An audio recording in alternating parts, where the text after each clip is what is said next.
It's a beautiful day for baseball here on Chicago's North Side, and a great day to bring your buddy to the ballpark. Yes, it's Beanie Buddy Day here at Wrigley Field, and it's the finale of the season between the Cubs and the Houston Astros. And hi again, everybody. Chip Carey, welcome to the Leadoff Man program, where the Cubs try to really play the role of the spoiler to the suddenly slumping Houston Astros. The Cubs have won the last 2 games over the Houston team, cutting the Astros division lead over the Cardinals to 2 games. Yesterday, it was a 6-2 Cub ball game on a gorgeous Saturday afternoon, a day that saw Sammy Sosa honored with his Topps 50th anniversary baseball card, remembering that great 1998 MVP season. And the Cubs were great in the first inning. Fred McGriff off Dave Malicki in the first inning hits a line drive home run into the right field corner, and the Cubs jumped out to the early lead. McGriff swinging a red-hot bat.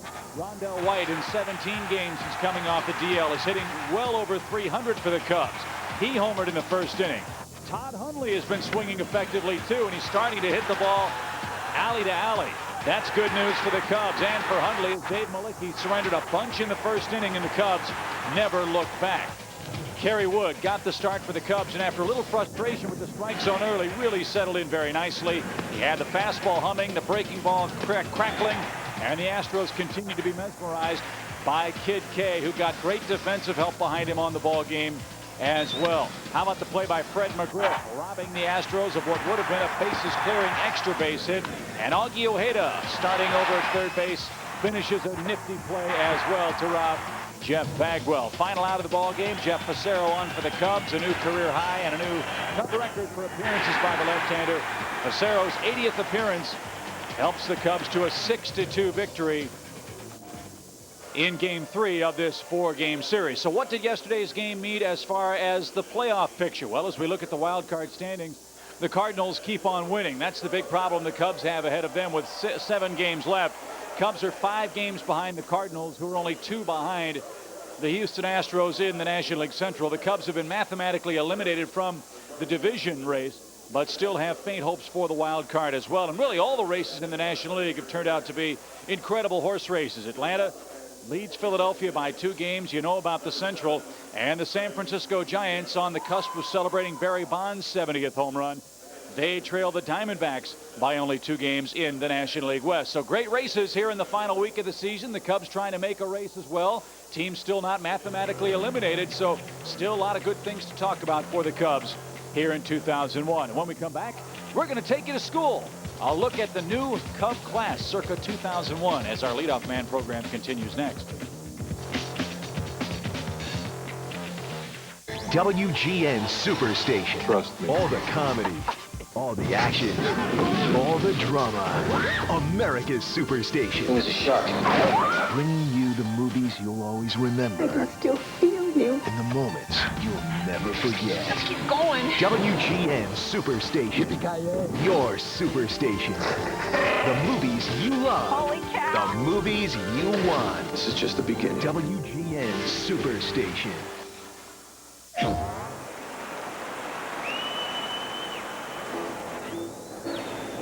Fully extended, Amy.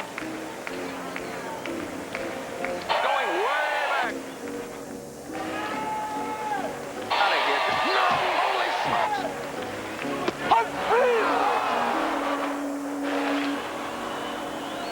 Welcome to the show. MLB 2002. Rated E for everyone. PlayStation. 15 million people in America have type 2 diabetes, and my own grandmother lost her battle.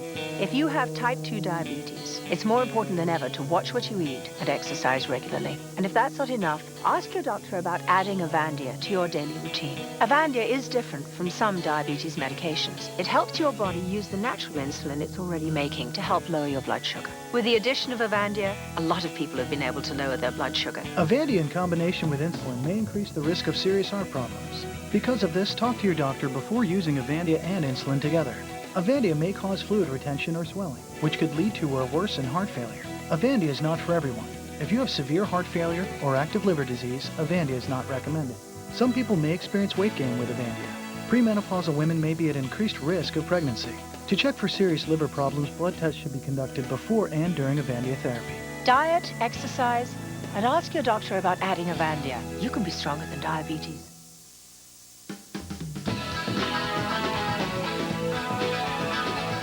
Well, let's go back to school a little bit. The good kids at Loras College in Dubuque, Iowa are attending a class that maybe is a first of its kind anywhere at the collegiate level. 25 freshman students at the Catholic College will be gaining credits in a class called What is Behind the Cultural Following of the Chicago Cubs. Ah, yes, it's not Rodney Dangerfield and back to school, but it's close, and our own Dan Roan takes a closer look. The leaves are changing, and college students are back in class. At Loras College in Dubuque, Iowa, the new semester is well underway. Okay, folks, go ahead and take your laptops out, please. Nikki. The technology is cutting edge. The subject matter is old and very familiar. I want you to jot down some of your reactions and experiences or observations when you were at Wrigley Field in Chicago. It's so different than any other ballpark that we talked about just because it is so traditional and it is so like history-based. Several of my colleagues say, I got another email from somebody today saying, what are you doing at Loras College? The cultural following of the Chicago Cubs is the brainchild of Maggie Sullivan, a professor of communication arts at Loras, and of course, a diehard from way back. I have to admit, I'm not the fanatic, crazy fanatic that I was growing up where I could tell you every statistic of every 84 Cub and, could probably tell you stuff about their wives and children and all those ridiculous things. So when Maggie came to you and said, I want to teach a class on the Cubs, you said? We said we'll have to develop that idea. Though Dubuque is a long-time Cub enclave, fans shouldn't think they can send their kids here to major in Andy Pafko. The Cubs course is one topic of 22 at Loras in a freshman curriculum designed to get kids to think and to write on a college level. Tell me some of what your thoughts are about going to Wrigley, what you've heard, what you've seen on television, or maybe what you don't know at all, but you're looking forward to finding out. We're thrilled. I think it gives Loras a real edge over college where students just kind of are a number when they show up. We get a whole team here working with them on how to succeed in college from the first day they walk in. And this class filled up quicker than a Kerry Wood fastball. Some already know the Wrigley legends. They have someone that's inside the scoreboard that changes like all the numbers, and they have the scores of other games that they have to keep changing when the score changes. Others have a lot to learn. I'm not really interested. I heard Maggie Sullivan was the best teacher on campus, so. Even so, the professor has high expectations of this group. I'm sort of hoping maybe my students, after a semester long of reading things and talking to people and watching things during Cubs telecast, maybe they come up with some new angles at what might be behind this fan following. They can immerse themselves in the Cub Nation on their field trip to Wrigley next week. And by the way, Loras is a Catholic school whose students know all about faith. Maybe they can bring some along on the trip. As usual in September, we're running a little short around here.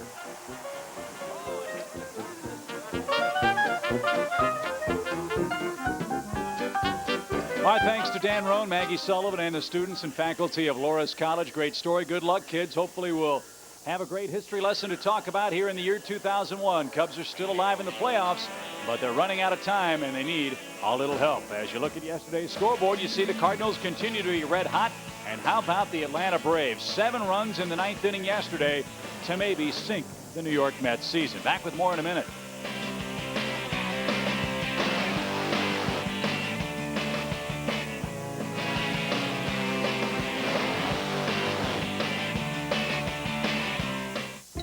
Nice collection, Terry. Nice reminder, too, Howie. Of the Sprint store at Radio Shack. You're 2 minutes slow. Actually, I'm thousands of minutes ahead. Get 3,000 Sprint PCS minutes a month only at Radio Shack for just $29.99 a month for 6 months. Plus, save up to $75 in mail-in rebates. But these clocks are still off. Well, somebody should reset them. While somebody else Makes a few phone calls. Only at the Sprint store at Radio Shack. 15 million people in America have type 2 diabetes. And my own grandmother lost her battle. If you have type 2 diabetes, it's more important than ever to watch what you eat and exercise regularly. And if that's not enough, ask your doctor about adding Avandia to your daily routine. Avandia is different from some diabetes medications. It helps your body use the natural insulin it's already making to help lower your blood sugar. With the addition of Avandia, a lot of people have been able to lower their blood sugar. Avandia in combination with insulin may increase the risk of serious heart problems. Because of this, talk to your doctor before using Avandia and insulin together. Avandia may cause fluid retention or swelling, which could lead to or worsen heart failure. Avandia is not for everyone. If you have severe heart failure or active liver disease, Avandia is not recommended. Some people may experience weight gain with Avandia. Premenopausal women may be at increased risk of pregnancy. To check for serious liver problems, blood tests should be conducted before and during Avandia therapy. Diet, exercise, and ask your doctor about adding Avandia. You can be stronger than diabetes.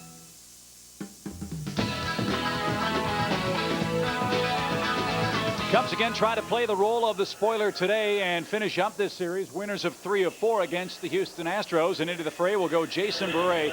Jason had maybe his worst start for the Cubs last time out. 2/3 of an inning up in Pittsburgh, a game the Cubs really got clobbered up at PNC Park. Wade Miller, they're asking this young man to really step up. He's had a fine season for the Astros, but with Roy Oswalt done for at least the rest of the regular season and the first round of the playoffs, Houston really needs Wade Miller to step up and solidify what has all of a sudden become a real shaky starting rotation for the Houston Astros. It's a gorgeous day for baseball. We're glad you're with us. Cubs will try to keep their playoff hopes alive as Sammy Sosa, Ricky Gutierrez, and the Cubs take on Larry Dierker's Astros next.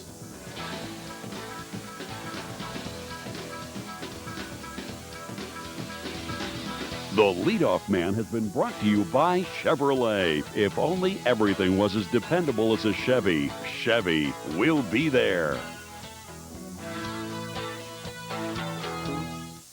Guests on The Leadoff Man receive a handsome piece of jewelry from Henry K. Jewelers. 3rd level Water Tower Place, Chicago. Here's your large pizza and free cheesy bread. Free? I didn't get you anything. Oh, that's okay. No, it's not okay. Oh, well, Free cheesy bread. That's great. There you go. I know it's not much, but it's dishwasher safe. Get a free order of Domino's delicious mozzarella and cheddar-covered cheesy bread when you call now and buy any large one-topping pizza for $9.99. Make it a meal with wings and a 2-liter Coke. Get the door. It's Domino's.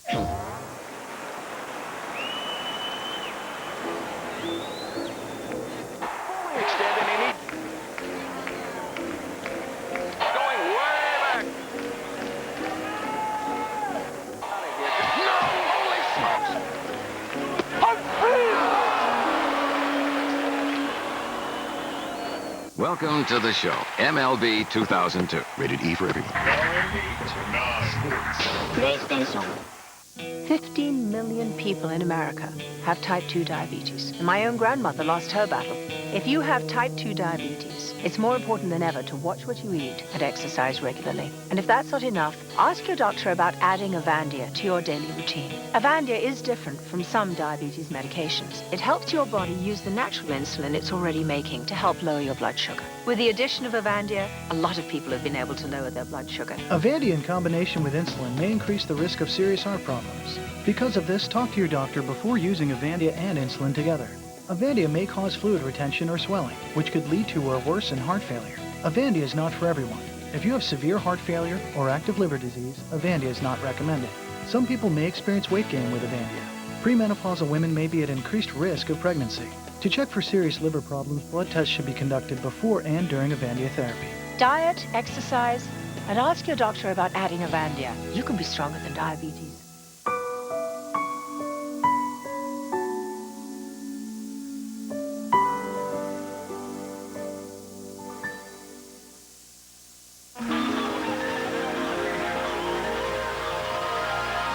The following is a presentation of WGN Sports.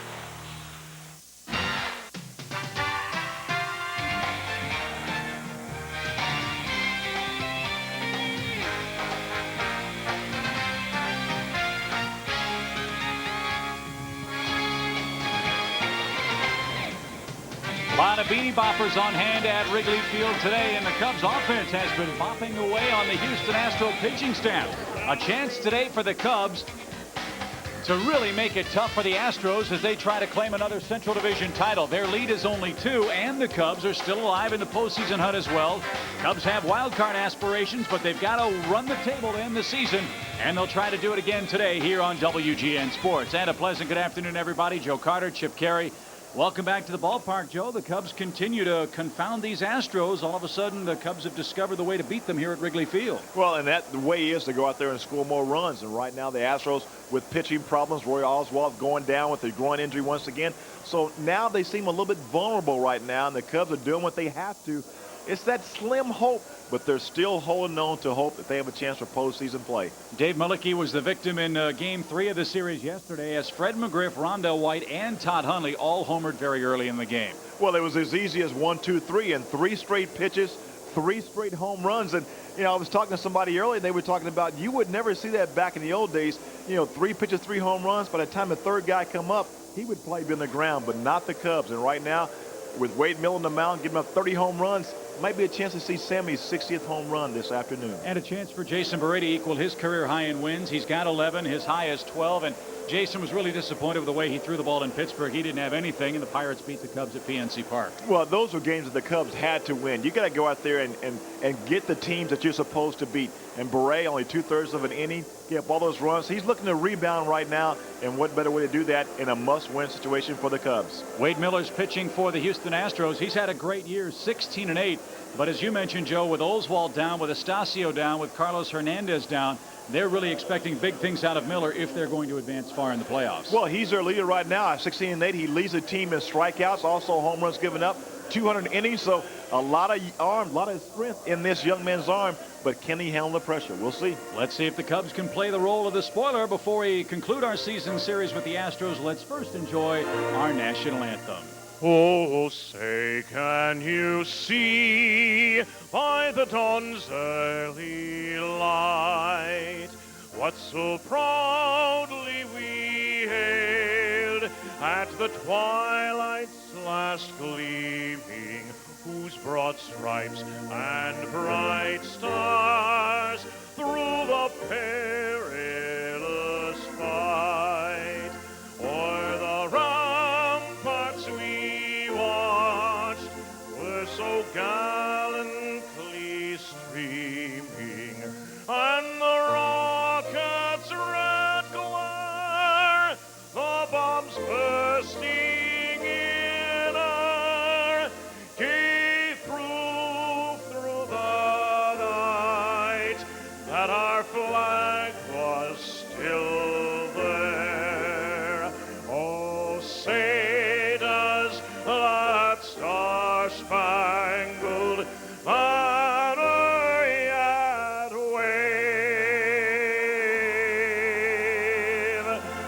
o'er the land of the free and the home of the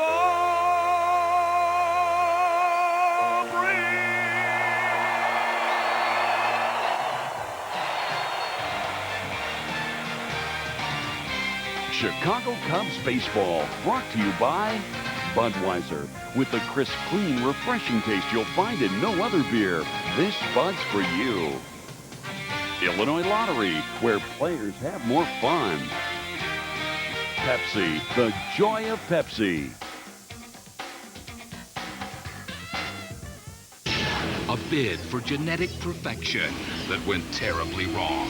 Now they're here to set things right. They're called Mutant X. They use their powers, their own genetic mutations, to protect those being hunted for being different.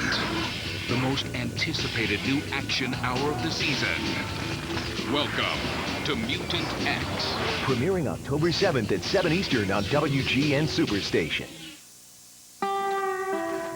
License and registration, please. Here you go. Well, well, well. Looks like we got a celebrity here. Yeah, I guess so. You're Tug McGraw's kid. Your dad had the best screwball I ever saw. So you're a bus driver, huh? Well, not everyone can have an arm like Tug. Officer? Holy moly. That's Tug McGraw. Bud Light is proud to sponsor Tug McGraw's son. You still got it. Nice collection, Terry. Nice reminder, too, Howie. Of? Of the Sprint store at Radio Shack. You're 2 minutes slow. Actually, I'm thousands of minutes ahead. Get 3,000 Sprint PCS minutes a month only at Radio Shack for just $29.99 a month for 6 months. Plus, save up to $75 in mail-in rebates. But these clocks are still off. Well, somebody should reset them. While somebody else... Makes a few phone calls. Only at the Sprint store at Radio Shack. Another huge crowd through the turnstiles at Wrigley Field today, and our thanks to the good folks at Tie Incorporated for sponsoring Ivy Leaguer Beanie Buddy Day at Wrigley Field. Cloudless blue skies overhead, 63 degrees, winds out of the northeast at 8 miles per hour. You could not ask for more perfect late September weather here in Chicago in what was originally scheduled to be the final date of the 2001 championship season. The Cubs battling these Houston Astros very, very tough on their home turf. Cubs could take 3 out of 4 against Houston, who leads St. Louis by only 2 games in the National League Central race. The Cardinals are playing the Pirates as we speak. Cubs need some help. They have to catch both the Cardinals and the Giants, and could have to pass perhaps these Houston Astros if they have any hopes of making the postseason. It's going to be very tough, Joe, but it is still possible with 7 games to play. Cubs are 5 out in the wild card. Well, Chip, anything is possible, but like you said, you have to have some luck because the St. Louis Cardinals, with the best home record in the National League with 26 games over 500, so they are doing what they have to do by winning at home, and if they win, you win. There's no way you can catch up. Cardinals were victorious again yesterday. St. Louis beat the Pirates 2-0 as Matt Morris hit his career high 21 win mark. Fernando Vina hit a home run for the St. Louis Ball Club in their game today. Tony McKnight facing Woody Williams, who's been spectacular since coming over in the trade for Ray Lankford. A deal, Joe, that everyone thought was pretty much a capitulation by St. Louis. No one, I think, thought Woody Williams would pitch as well as he has for the Cardinals, but he's been great, and the Cardinals hung in there, and here they are knocking at the door not just of a playoff spot but a Central Division title again. Well, Chip, the one thing about Woody, I mean, he's a gamer. He will go out there and pitch under ideal circumstances or extreme circumstances, and he will keep his ball club in the ball game. He has done that. The only one downfall about Woody has been the home runs he will allow, but he's a gamer. He's a guy you want him on the mound, and the Cardinals are glad they made the deal for Ray Lankford. And the Astros aren't too happy, for what was once their strength is now their biggest question mark. The Astros have some real big pitching problems to address, but there's nothing wrong with their offensive attack. Craig Biggio, Jose Vizcaino, and Jeff Bagwell hit first, second, and third for them. Lance Berkman is in left. Richard Hidalgo in center. Vinny Castillas at third base.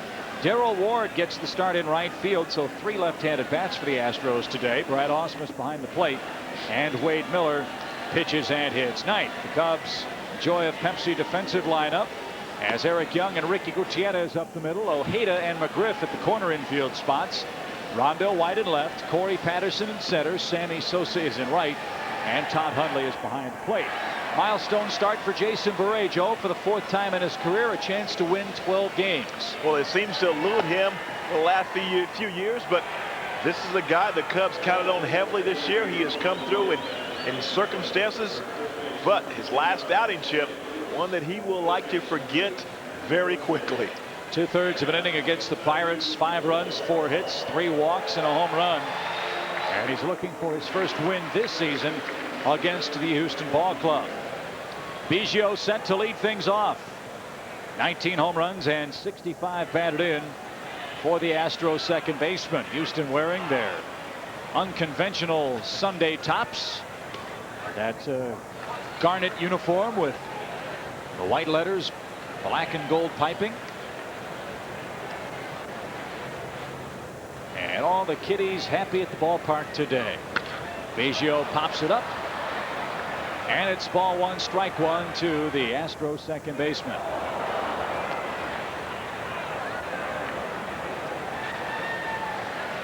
Cubs have kept Biggio and Bagwell under wraps in this series. They're 2 for 21 combined. Well, you do that, you should beat this Houston team. And the Cubs have so far taken 2 of 3 in the series.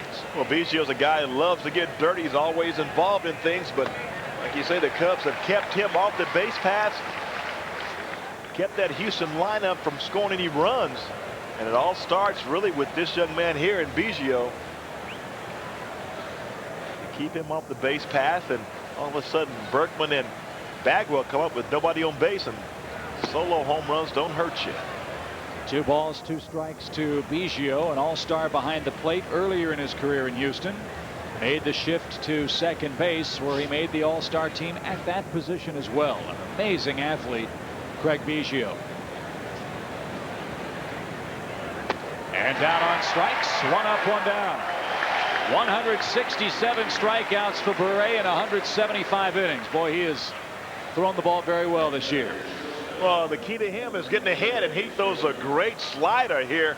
Kind of changes his arm angle just a little bit, and Biggio not really swinging the bat too well this series, and I think it's the effectiveness of the Cubs staff as to compared to the swinging of Biggio, but going down on strikes.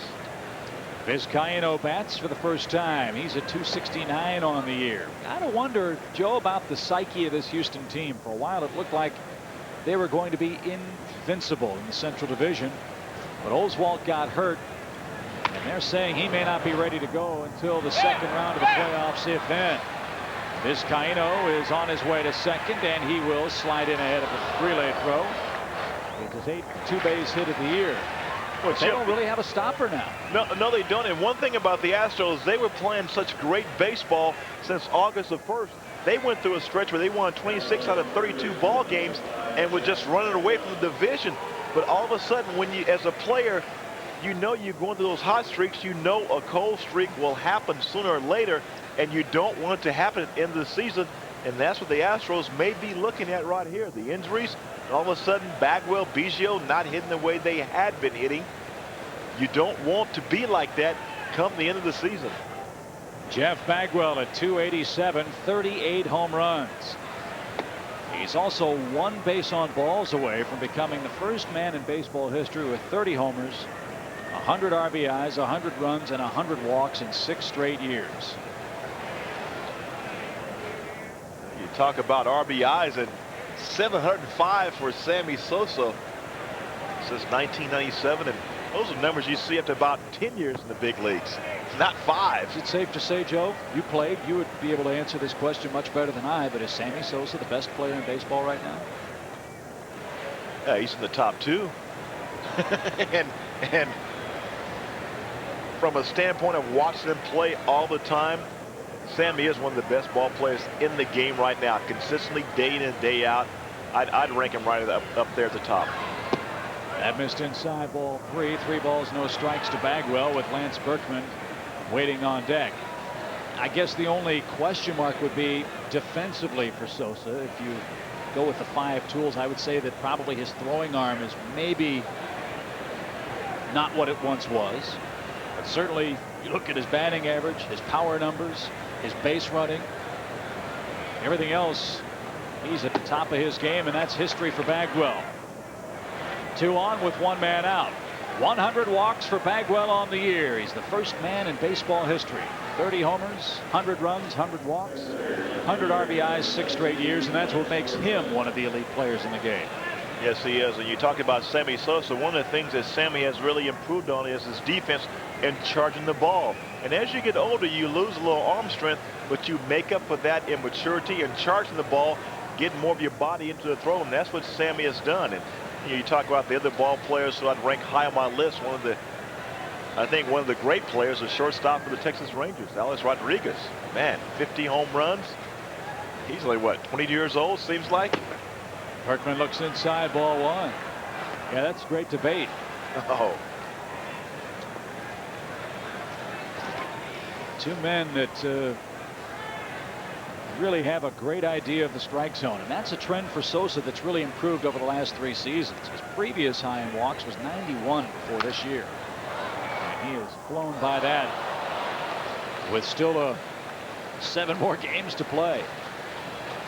Well, for sluggers to go up there and have the patience that a Bagwell, of Barry Bonds, of Sammy Sosa to McGuire, to walk that many times is really uncanny. I mean, I had 100 walks, but it took me 5 years to get there.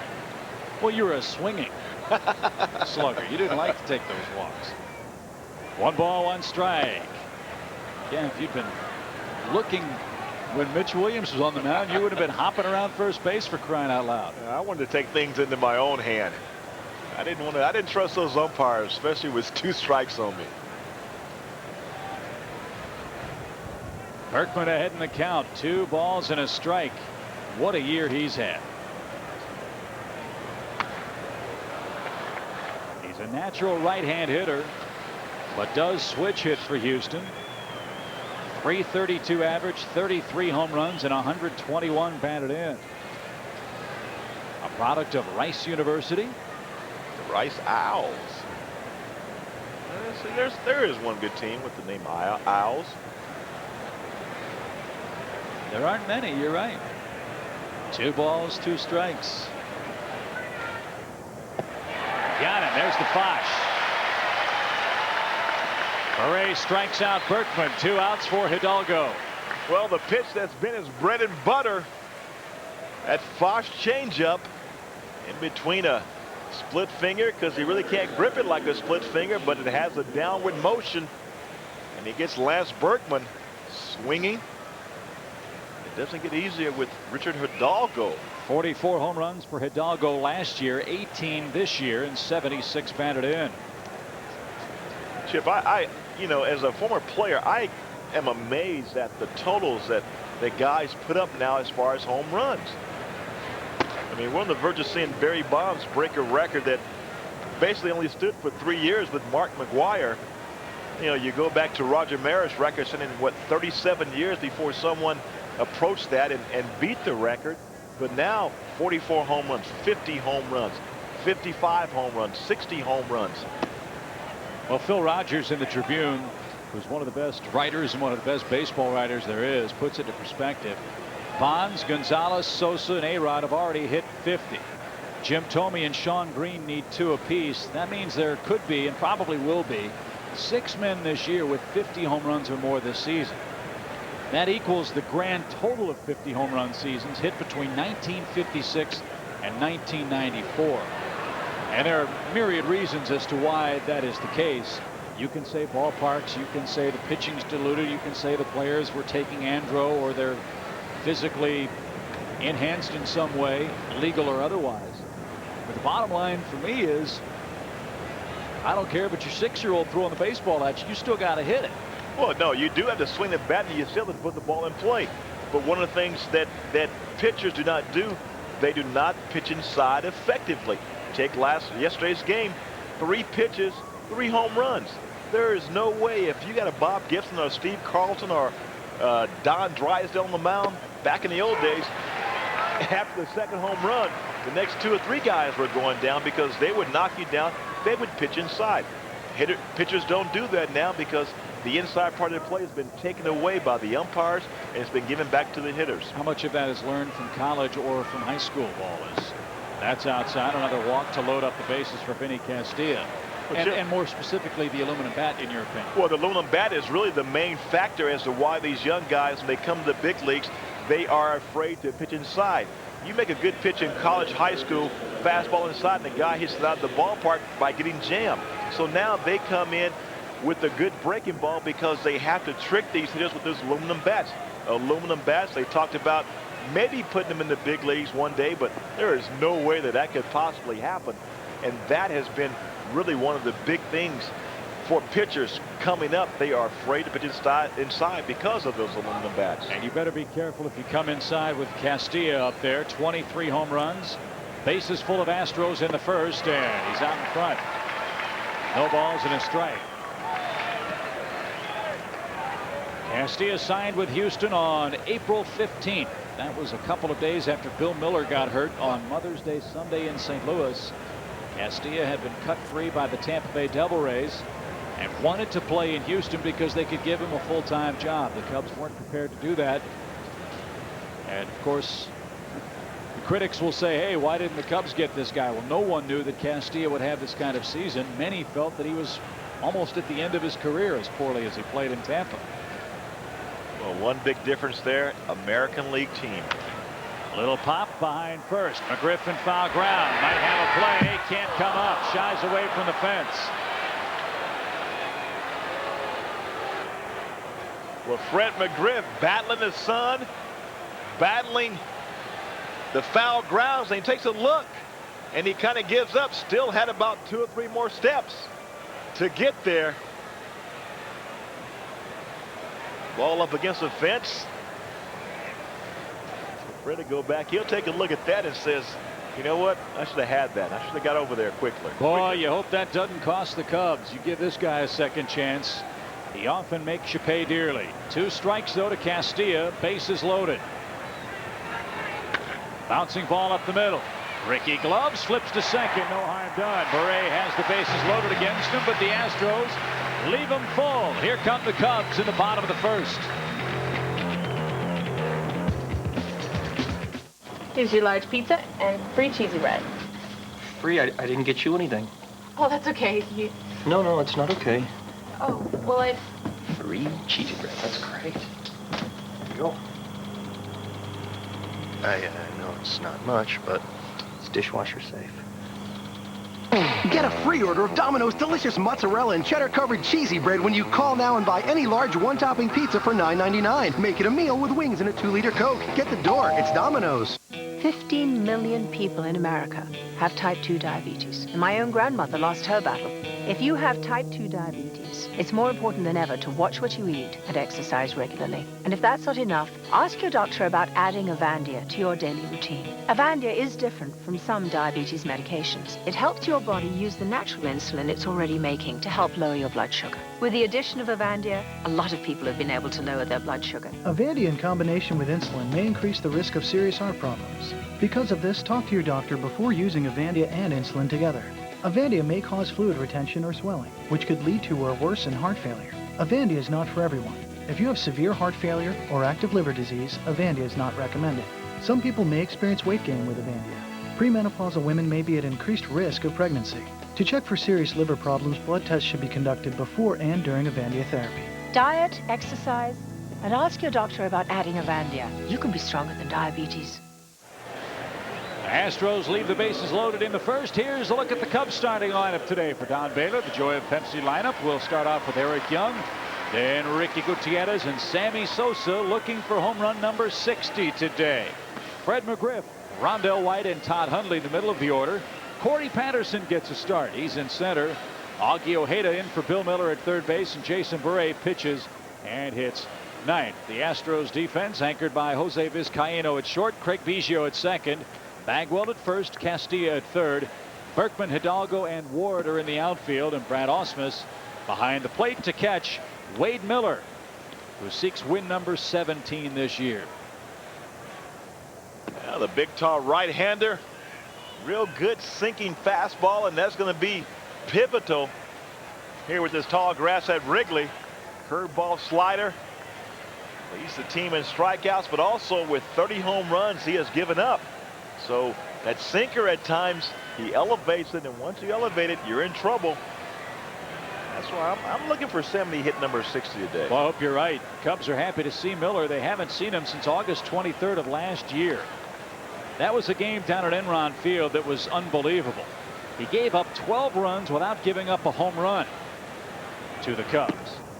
And he slings that ball up there for ball one to Eric Young. Eric looking for his first base hit in 10 at-bats.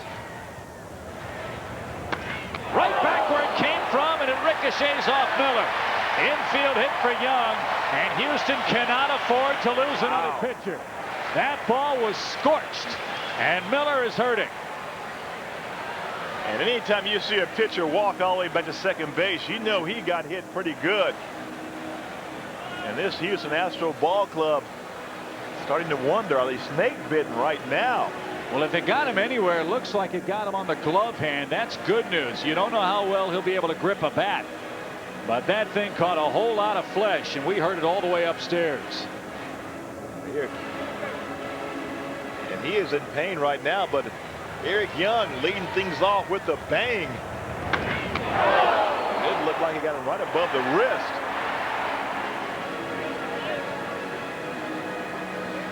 If anything, maybe it caught him, Joe, on the backside of the glove and mashed one of the fingers inside the leather. As it sounded to me like it caught leather and hand, maybe a combination of both, but he really got hit very hard on that comebacker through the box. Well, as the ball carrying past Vinny Castilla between short and third, you can see taking a look at Wade Miller's fingers. It looks like the little pinky there, but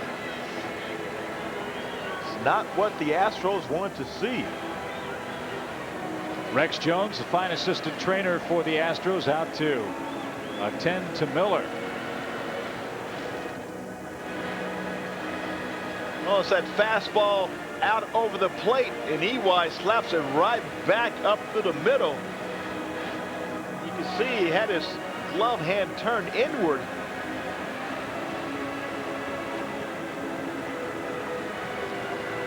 And boy, he is lucky he was able to turn as much as he did, because if he doesn't, that thing's got a chance to hit him on the pitching hand. It's question time for Larry Dierker. Will this kid be able to pitch? Didn't hit him on the pitching hand. That's the good news. But the bad news is he may be defenseless if another ball comes back through the middle. Don't know if he can catch the ball. And you have to wonder about him being able to swing the bat, which is something else you have to do in this league as opposed to the much inferior American League where they have the designated hitter. Well, if you want to call it pitcher swinging the bat, I mean, it's not going to take much to go up there and bunt 3 times. Well, I just thought I'd poke you with that sharp stick here for a minute in the first inning. But look how quickly this ball gets back through the box. And why there are a lot of folks who think the baseball is alive and why pitchers head there to own. You know, I've seen it happen time and time again in '98. Sandy Alomar at the plate and Mike Mussina took one right off the head. And I tell you what, that is not a pretty sight, but quick reflexes and the ball back to the box. You're only 60 feet 6 inches away at a ball when it's hit that is going well over 115, 125 miles per hour. So you can imagine the reflexes, time you have to react. It's not that much time. They'll give him a couple tosses to see if Miller can continue. But in the big picture of things too, Joe, this is a real big problem for the Astros if he can't continue, or if it turns out to be a much more serious injury. Again, Pedro Stasio, they acquired him from Colorado. He's done for the year with a rotator cuff. Roy Oswalt popped his groin muscle, or at least re-injured his groin muscle on a cold day here in Chicago. He's finished for the regular season, maybe even through the first round of the playoffs. Carlos Hernandez, another young left-handed pitcher, also is injured and can't come back. So even if Houston stays completely healthy the rest of the way and they make it, rather than having Stasio and Oswalt and Shane Reynolds as your top 3, you're looking at Dave Malicki, Wade Miller, and Shane Reynolds as your top 3. 3 good pitchers, but certainly not their 3 best. No, and you want to have your best out there, and it's good to see Wade Miller. He's going to stay in there and test it out, and you would think a guy at 16 and 8, a big, strong right-hander, he was going to guts it out and go back out there and pitch. Like you say, the thing is, it hit his glove hand, so it's not going to affect the throwing hand, but just how he fields the ball and how he holds the bat when he's bunting. Good point. Here's Gutierrez with Young at first. Astros wanted to see if Ricky was thinking about an early bunt. He handles the bat better than just about any Cub offensive player with 16 sacrifices this season. Cubs bunt the baseball a lot. That's been an instrumental part of this Don Baylor attack. Cubs with 112 sacrifice bunts this year. Far and away leads all of baseball. Well, last year they had 115, so this is something that Don Baylor likes to do. He likes to score early, because when you score early, you put the pressure on the opposition. And it's really funny. People say, why is Don Baylor punting so much? He was a manager at Coors Field, and now he's playing in Wrigley Field. You'd think those are 2 offensive paradises. Coors Field is. This place, though, more often than not, the wind blows in. It's a very good pitcher's park. So those early runs are very important. And that one pounds Ricky as it bounces into foul territory. A lot of guys getting hit here early at the park. batted ball, and you see Ricky, he fouls off the plate, comes back up. Well, he gets him on the right arm. There's a right elbow, so Ricky grimacing in pain a little bit. But the reason why you bunt, because of the thick grass here, it keeps you out of a double play ball. And that's what happens a lot here, especially with a sinker ball pitcher. Easy double plays because the grass will eat up the ground balls.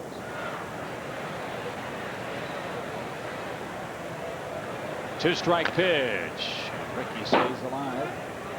0-2. Everything in the American League has been settled at this point, for the most part. Yankees are going to win the East. In fact, they've already won it. Cleveland by 7.5 over Minnesota and the White Sox. That one's all but over. Seattle, with 110 wins, has won the AL West with Oakland, the American League wild card. Story in the National League, much more muddled. Atlanta leads the Phillies by 2 games. Right now, the Braves losing to the Mets 4-1 in the 6th. That game down at Turner Field. Mets are 5 games back, but they've lost their last 2 to the Braves. Well, those are heartbreaking losses for New York. Astros by 2 over the Cardinals. Arizona by 2 over the Giants. Off-speed pitch.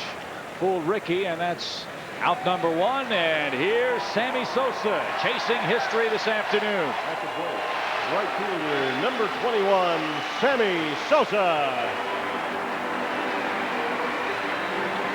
He's got 59.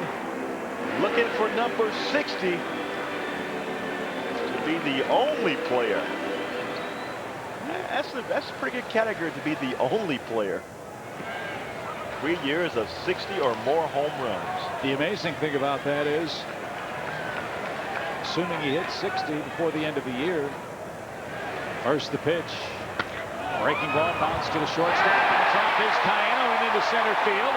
Young around second, on his way to third. They are going to hold him up.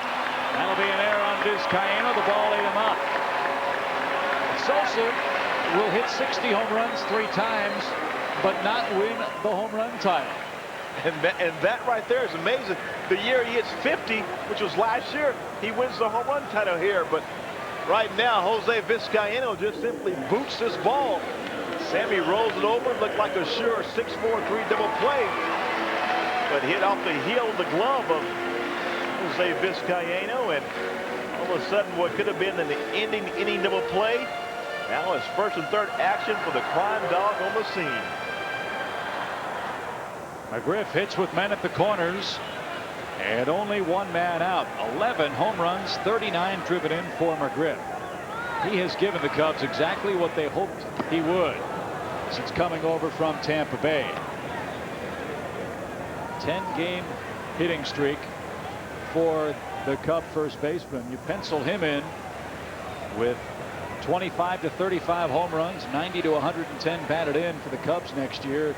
Along with Sosa, you're going to have as good a 3 or 4 combination in the National League. Well, you know, having Fred come over at the time he did, there's a lot of pressure on a man to come over in the middle of a pennant race and look to be a savior on a ball club that was tough to score runs. And Fred went through that adjustment period. You give him a full year in a Cub uniform and he will construct some damage. Ball 2 outside to McGriff. Now, after this series concludes, the Cubs will host the Reds and Pirates the final 6 games. Houston will go home to play the Giants. Then they have to go to St. Louis for the final 3 games of the year. The caveat is this. First the pitch. Swing and a rocket right center field. Can anybody get it? Hidalgo can't, but Ward did. What a catch. Tagging from third and scoring is Young. And just beating the relay throw back to first is Sosa. That could have been a double play, and it would have been close as to whether or not Young's run would have counted. Great baseball play in right by Ward to haul in that drive by McGriff. Well, Hidalgo is batting the sun and he loses the ball, but Darrell Ward is right there, and Sammy, watching Hidalgo, thought about scoring once the ball was on the ground, but he just barely does beat it. You see Sammy He's almost all the way to second base. Having to hustle back. Yeah, Sammy, pick it up. Put it down. Sack fly and an RBI as White skies this one into shallow right. Ward coming on. Foul ground. Runs out of room. Well, back to the final week of the season. While Houston plays the Giants, the Cardinals will be in Milwaukee. St. Louis has beaten the Brewers 8 of 11 times this season. And Milwaukee has a chance, Joe, to do something that's never been done before, I believe. And that is have more strikeouts than hits as a team. Oh, and you look at their hitting coach, Rod Carew. I mean, I'm sure Rod is probably over there scratching his head, wondering what is happening with the ball club. But one thing, when you have a team that strikes out a lot, what they don't do when they get 2 strikes, they don't cut their swings down. They're looking to go. I mean, you see the feast or famine for these guys, and they will have to learn. You got to cut your swing down with 2 strikes and put the ball in play in a lot of situations. And I'm sure Carew will try to explain that to them in better details next year. In fact, Milwaukee's team has struck out more this year than Rod Carew did his entire career. That is amazing. And as a famous TV producer once said to me about that Milwaukee ball club, Tigers don't change their spots. Can't make those hitters be something they're not. 2 balls and a strike. Swing and a fly ball. Belted center field deep. Back goes Hidalgo. See you later. It's 3-0. Rondell White unloads his 17th home run. And the Vizcaíno air is looking bigger and bigger. Well, they're jumping down the road in St. Louis land as Rondell White continues his torrid hitting. A first-inning home run yesterday out Dave Malicki. And now he comes back and one-ups it one more as he takes Wade Miller, the 31st home run given up by Miller, a 2-run shot, and what could have been a 0-0 ball game going to the second inning is now a 3-0 Cub lead. Todd Hundley hits with 2 men out. Again, it's the first inning for the Cubs against Houston. And boy, you're seeing why, if Rondell White is healthy, what he can do for your ball club. He's hit 17 home runs. He's driven in 49 men. And he's done all of that for the Cubs in only his 91st game. You add another 30, 35 games to White's totals, you're looking at 25 home runs, 75, 80 RBIs. Chip. Hundley hits that ball hard, but into right center field, playable for Hidalgo. He's got room, and that retires the side. A very painful inning for Wade Miller. He gets hit on an infield comebacker from Eric Young, and then Rondell White smokes a 2-run shot to center, and the Cubs lead by 3 and try to spoil the party for the Astros today.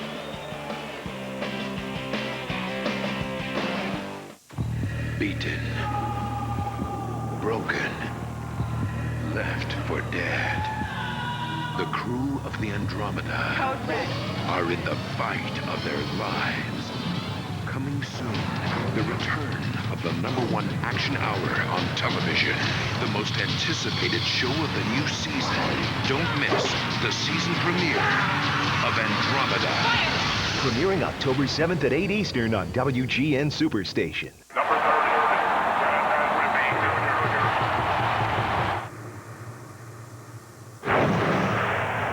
Behind the scenes, it's the splitter. No, it's the high heat. Did I lock my keys in the car? Is that Sosa? Going for my Pepsi. Sammy.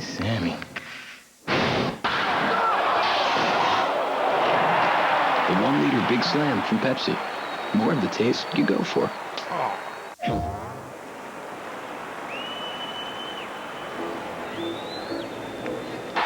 extended inning. Going way back. Out of here. No! Holy smokes!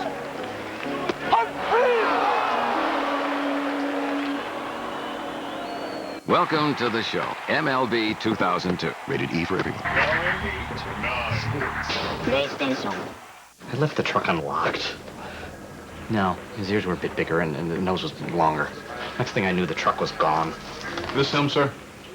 Yeah, that's him. That's the guy. Can't get enough peanuts? Get a Payday. Sweet caramel and tons of salty peanuts. The long jump. The dash. Life is like a sport, and your feet take the impact hard. But new Stride Guard insoles absorb 50% more heel impact than these Dr. Scholl's. Take more impact in stride. New Stride Guard insoles. Rondell White's helped the Cubs to a 3-run lead, and Darrell Ward jumps at the first pitch. And it's out of play. Strike one. A look at the White swing and the result. Oh, a fastball right down the middle of the plate, and Rondell with those quick wrists. That bad bat action. Wow. The telling tale there when the Cubbies scored first. 31 games over 500. Ward breaks his bat. 1 out in the second inning for Houston. Cardinals lead the Pirates by 2. Cubs are 5 out in the wild card, 7 out in the division. Can't win the division for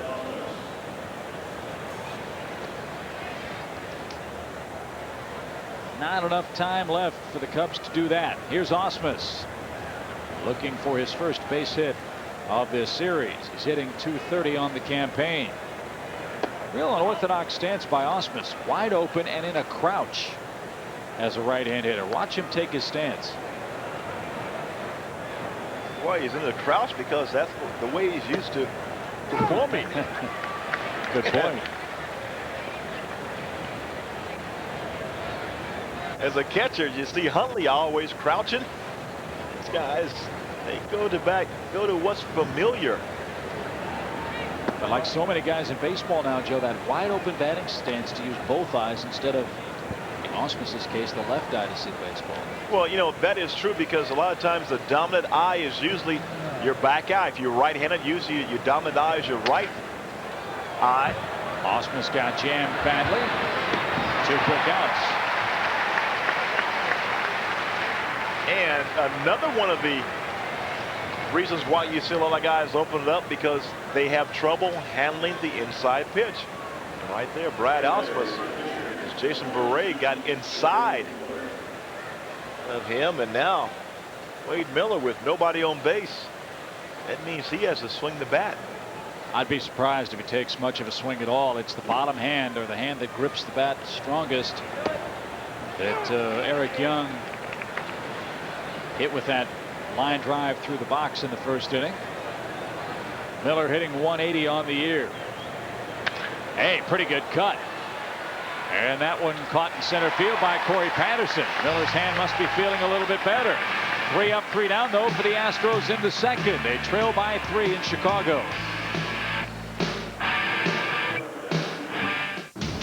Their arrival changed our lives. Their departure left us wondering, what on earth is next? What was it? Fall back, fall back! There's nothing human alive in there. The final stand. This is our world, human, not yours. The final season Anything comes to the door, kill it. of Earth Final Conflict. Premiering October 7th at 9 Eastern on WGN.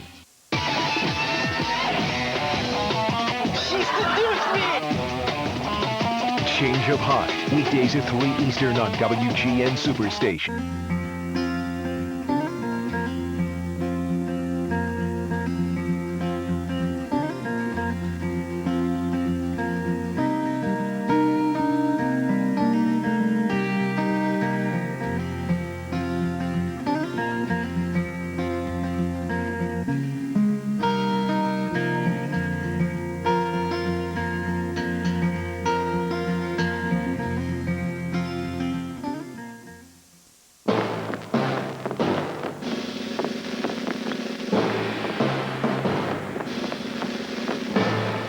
Just because you're strong doesn't mean you can't be gentle. That's also true of Imodium. It works on diarrhea often in just 1 dose. Yet Imodium is gentle on your system. Gentler than you thought, effective as you think. Imodium AD. The hottest new dating show is heating up the streets. The Fifth Wheel. Hey, romance in high gear. Premiering Monday at 2:30 Eastern on WGN.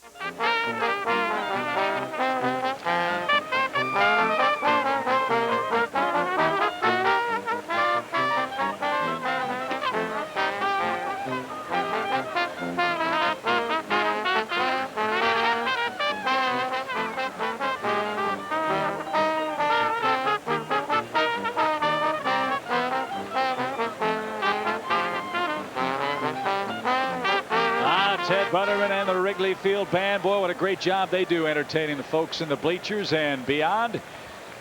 Well, we appreciate all their hard work. Great guys, one and all, in that brass band.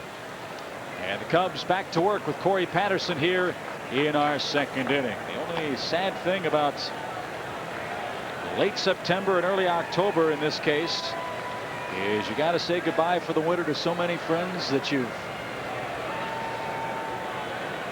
been with for the last 6-7 months, and Ted Butterman and the band certainly fall into that category.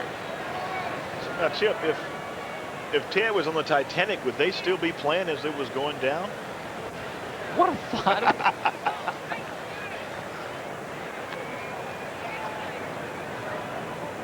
You know, I mean, they're always fun hitting Wrigley, which is great. No, wait a minute, man. To be honest, I've thought of some weird things. That one, I can honestly say, I don't have any idea. 2 balls, 2 strikes.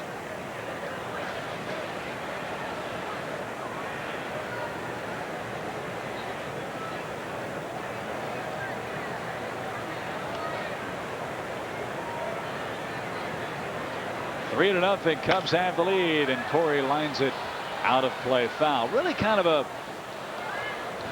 paradoxical season for Corey Patterson. He's good enough to play in the major leagues, but not quite good enough to start every day with the Cubs fighting for a playoff position. But in a way, you have to wonder whether this year has helped him or hurt him. Well, anytime you can come, oh, look out, someone got nailed.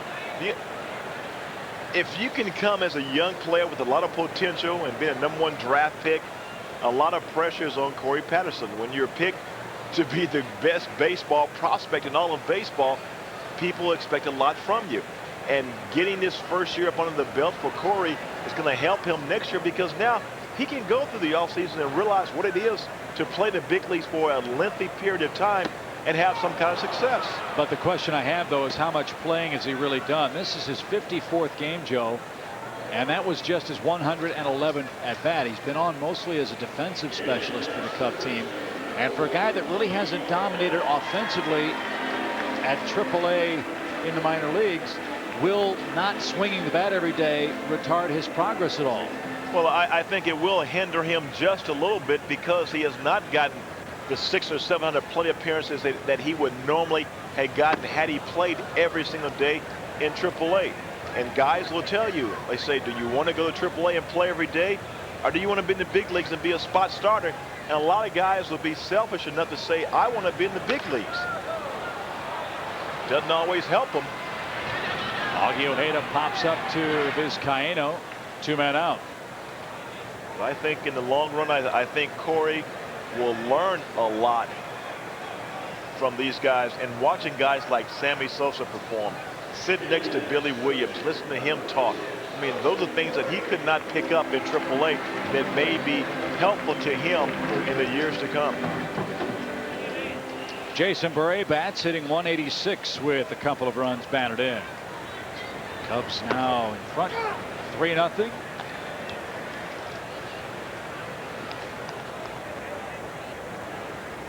Pirates now leading the Cardinals. Aramis Ramirez continuing to have a spectacular season.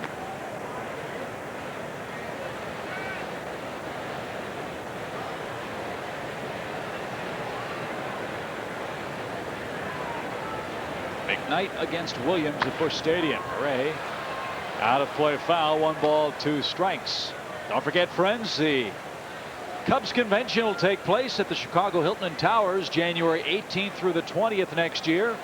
Reserve a room now for the Cubs convention weekend by calling 312-922-4400. Jason Beret will be there. So will Corey Patterson. Joe and I will join you then as well. We join you for our 3rd inning right after this.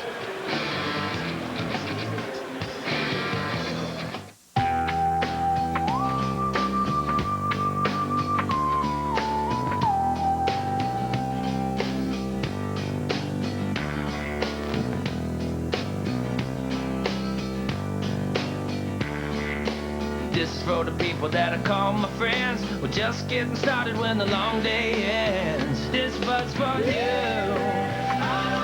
And you and you and you. This but's for you. Nice collection, Terry. Nice reminder, too, Howie. Of the Sprint store at Radio Shack. You're 2 minutes slow. Actually, I'm thousands of minutes ahead. Get 3,000 Sprint PCS minutes a month only at Radio Shack for just $29.99 a month for 6 months. Plus, save up to $75 in mail-in rebates. But these clocks are still off. Well, somebody should reset them. While somebody else... Makes a few phone calls. Only at the Sprint store at Radio Shack. 15 million people in America have type 2 diabetes, and my own grandmother lost her battle. If you have type 2 diabetes, it's more important than ever to watch what you eat and exercise regularly. And if that's not enough, ask your doctor about adding Avandia to your daily routine. Avandia is different from some diabetes medications. It helps your body use the natural insulin it's already making to help lower your blood sugar. With the addition of Avandia, a lot of people have been able to lower their blood sugar. Avandia in combination with insulin may increase the risk of serious heart problems. Because of this, talk to your doctor before using Avandia and insulin together. Avandia may cause fluid retention or swelling, which could lead to or worsen heart failure. Avandia is not for everyone. If you have severe heart failure or active liver disease, Avandia is not recommended. Some people may experience weight gain with Avandia. Premenopausal women may be at increased risk of pregnancy. To check for serious liver problems, blood tests should be conducted before and during Avandia therapy. Diet, exercise, and ask your doctor about adding Avandia. You can be stronger than diabetes.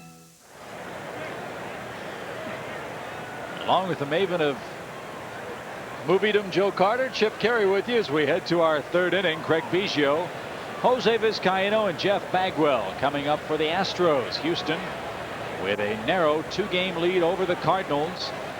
Seeing the Pirates try to help them out in St. Louis. Astros try to help themselves here today, though. Biggio, a strikeout victim his first time up. And so far, he and Bagwell have not been able to get on track in this series. Yeah, one thing about Craig Biggio right now, Craig's got an awful long swing. And you normally see that short, compact swing where he's on the ball very quickly. Chop toward third. Augie in on the grass. Sets, fires. And McGriff drops the ball. So Biggio reaches. Boy. That's got to be a throwing error on Ojeda, or will it be a drop on McGriff? I think it's going to be a drop on McGriff, so give him the error, not Ojeda. Well, the ball didn't bounce, but Augie makes a good play here. And this is a ball where Fred thought it may was going to bounce. But here it just kind of clanks off the glove. It looks like it's going to be E3. Yeah, it's not on Ojeda, it's on McGriff for a flat drop over there. So Vizcaíno up. He doubled down the right field line with a lone Houston hit. 3-0 Cubs lead. Defensively, Joe, in fairness, the Cubs have had a few problems last 8 or 9 ball games. Well, and it's taking a toll against them because anytime you give even a bad team 4 outs in the inning, you end up paying for it. You saw what happened back in the first when Vizcaíno watched this routine double play ball that cost him 3 runs. Good teams will make you pay. 4 errors on McGriff since coming over from Tampa Bay. This is his 47th game on the year for Chicago. And you don't want to give these Astros, not with the big boys coming up, extra men on.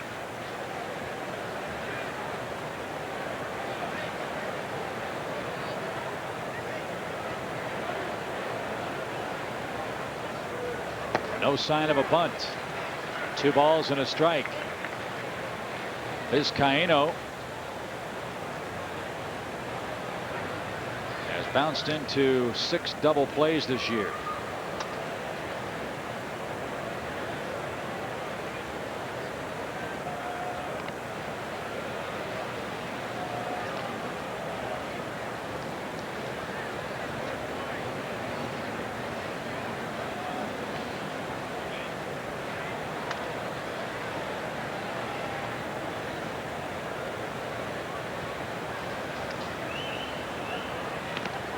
Again to first. Biggio a perennial stolen base threat. That was before knee surgery. This year he's 6 out of 10 in stolen base attempts. He's got 364 stolen bases lifetime. Big lead, not going. Bunch shown and a ball taken low. 3 balls and a strike. Chip, the art of the stolen base has really gone by the wayside because of all the home runs being hit the last 4, 5, 6 years in Major League Baseball. All of a sudden, where it used to be 118 stolen bases lead the league, now you're talking about 40 and 50 leading the league. So stolen bases are not what they used to be. Ball 4 inside. 2 men are on, none are out. And Jeff Bagwell a chance to tie the game for Houston. Murray with 3 walks in the game already. That's not like him. And Todd Hundley out for a pep talk here in the Houston third. Well, he's already went through 39 pitches. Jason Beret has, an uncharacteristic getting behind the hitters, and he said, Chip, 3 walks, and anytime you have a leadoff error and a walk, you're asking for trouble, because now you've got the big boys coming to the plate, and none bigger than Jeff Bagwell. In the dirt low. 1 ball, no strikes. Bagwell, still a very young man. He's only 33 years old. He signed through the year 2006 with a team option for the 2007 campaign.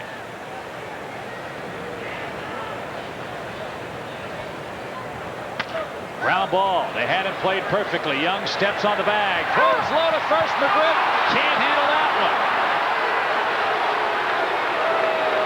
Well, Eric Young had plenty of time to get Jeff Bagwell. And this is just a situation where it hurried throw and McGriff couldn't dig it out. But you're right, Chip. Had Bagwell played perfectly, EY steps in the bag and makes a throw, but comes through it. And McGriff couldn't come up with it. This ball was right into the dirt. And Bagwell still had 2 or 3 steps to go. Yeah, that one not McGriff's fault. Bad throw by Young puts him at the corners. 1 out for Berkman. The Cubs giving Houston all kinds of extra opportunities here. Let's hope the Astros don't cash them in. Way outside for a ball. Houston left the bases loaded in the first. They trail by 3, and one of their best RBI men is in the batter's box. Not only are the Astros hurting in the pitching staff, they're missing Moises Alou. He's got a calf problem. He's missed 4 or 5 games in a row now for the Houston team, and they could use his bat in the lineup pretty quickly. Figure he'll be ready for that Cardinals series, but now Houston getting hit by the injury wave at a real inopportune time.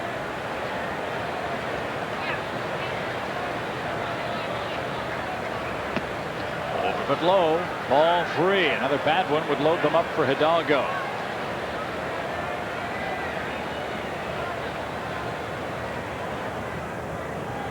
So far, with only 1 out, 1st and 3rd, the Cubs have given the Astros 4 outs already this inning. Ground ball to second. Young drops that. Now has only 1 play. It's to first in time.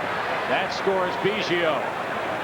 Bagwell is safely in at second base. Give Berkman.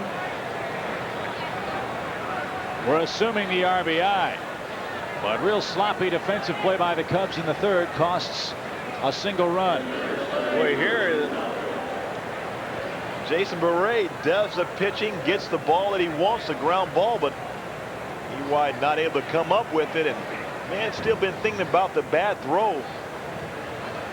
The hitter before, but a double play ball gone away. Runner tries to steal 3rd. Bagwell makes it without an attempt. That's his 11th stolen base. And that wasn't even close.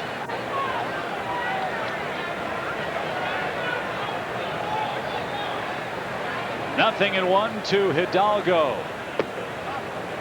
1 ball, 1 strike. So 1 dropped ball at first, 1 low throw at first, 1 dropped double play ball at second. Results in a Houston run, and they've gotten that without benefit of a single hit. Well, you talk about a possibility of 7 outs. The Cubs, or the Astros, the Cubs have given the Astros a chance to really get 7 outs, isn't it? Because of the double play balls that was dropped, mishandled. The throw from Augie Ojeda to Fred McGriff that he could not corral. 1-2 pitch to Hidalgo. Chopped foul past third. The Cubs can get out of this inning only giving up 1 run. I mean, that is a victory within itself. Physical errors are part of the game. The mental ones are the ones that make you upset. As Yogi Berra said, 90% of this game is physical. The other half is mental. 1 ball, 2 strikes to Hidalgo. The man at third, and inside out swing, fouls it out of play. Hidalgo, a product of the Astros Venezuelan Baseball Academy, and he has a chance to be terrific. He's a 26-year-old kid, signed as a non-drafted free agent 10 years ago. He burst on the scene last year with 44 home runs and 122 batted in. The 1-2 pitch to Hidalgo. Swinging bunt. Hundley pounces on that. Fires to first. McGriff handles this one cleanly. And that retires the side. 1 run. No hits. 1 error and 1 man left at the end of 2.5. It's the Cubs 3, Houston 1. Jimmy Moon broke up with Ashley. And this can finally be it. We could get back together, only Rod wants me to go with him instead. Pretty exciting, huh?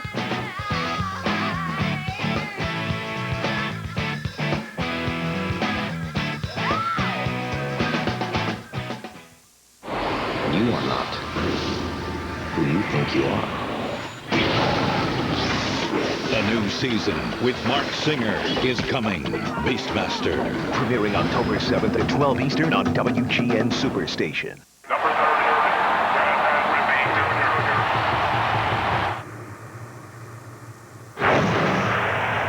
Behind the scenes, it's the splitter. No, it's the high heat. Did I lock my keys in the car? Is that Sosa? Going for my Pepsi. Sammy.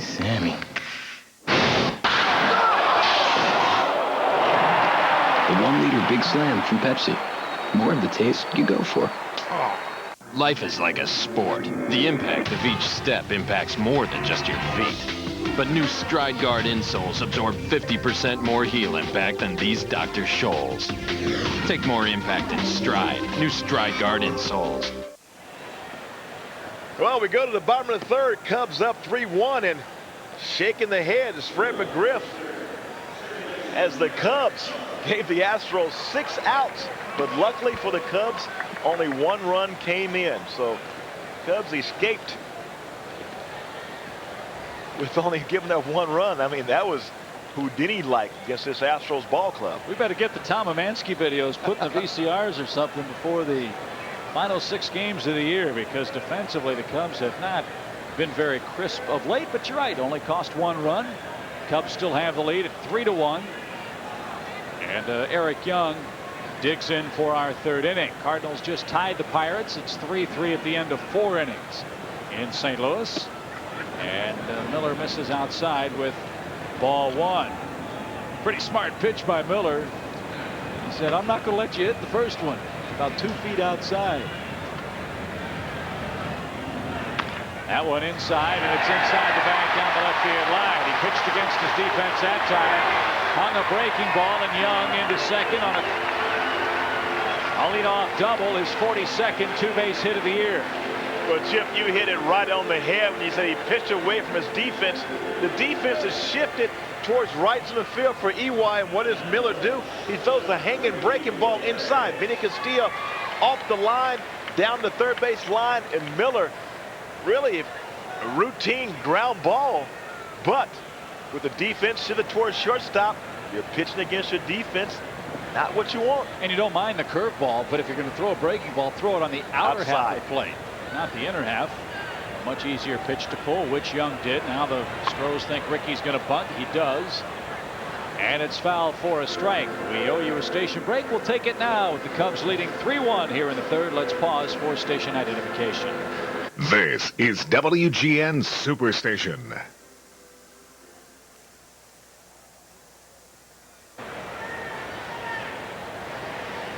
The foliage starting to change color. Fall is right around the corner.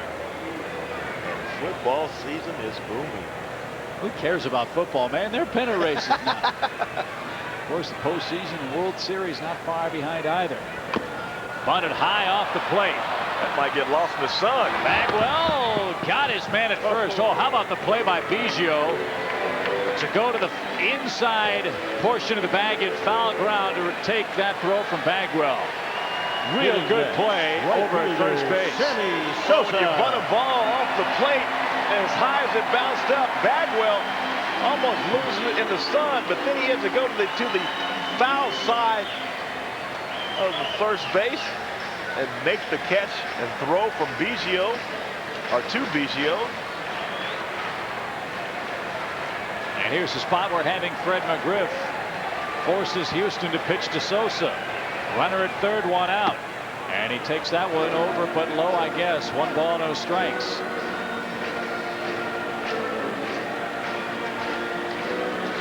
Sammy reached on a Vizcaíno error his first time up and scored on the Rondell White home run. 3-1 Cubs lead here in the third inning. Ball 2. Let's take a look at our Illinois Lottery fun fact. On this day in 1927, Babe Ruth hit 60 off Tom Zachary of the Washington Senators. That's not the senator that was elected, but the senator that pitched. There have been a few of those too. Jim Bunning comes to mind. 2 balls and a strike. I wonder if there'll ever be another team in Washington, D.C.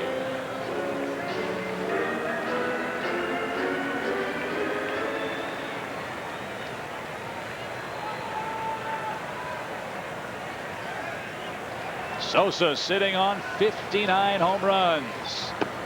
Outside corner, Anthony's 2-2. He's sitting on 59, leading the majors, 148 RBIs.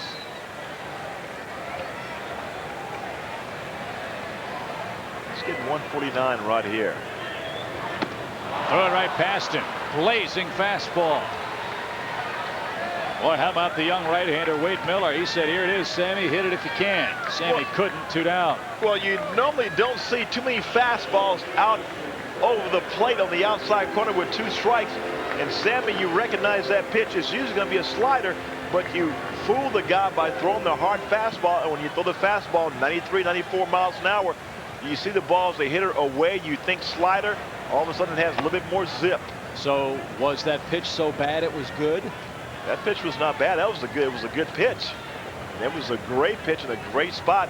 Sammy may have been looking for the slider, and when you recognize outside, you normally think off-speed pitch. That's the point where you think off-speed, you think slow, you can't catch up to the fast stuff. Breaking ball taken low by McGriff, but not by much. 2 balls, no strikes. McGriff a sacrifice fly and his 40th RBI as a Cub last time up.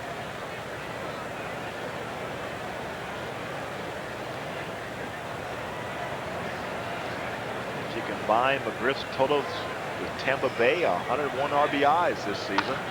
Popped up.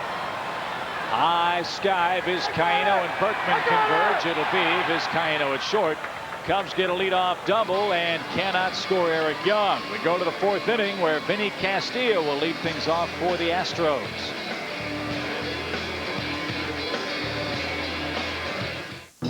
Cosby presents the formula for fun. Step 1, watch The Cosby Show. You better wake up, because if you make a mistake in there, you could drown. Step 2, laugh. Step 3, repeat.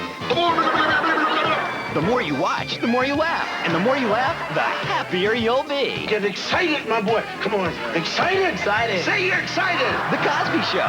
Weekdays at 4:30 Eastern on WGN Superstation.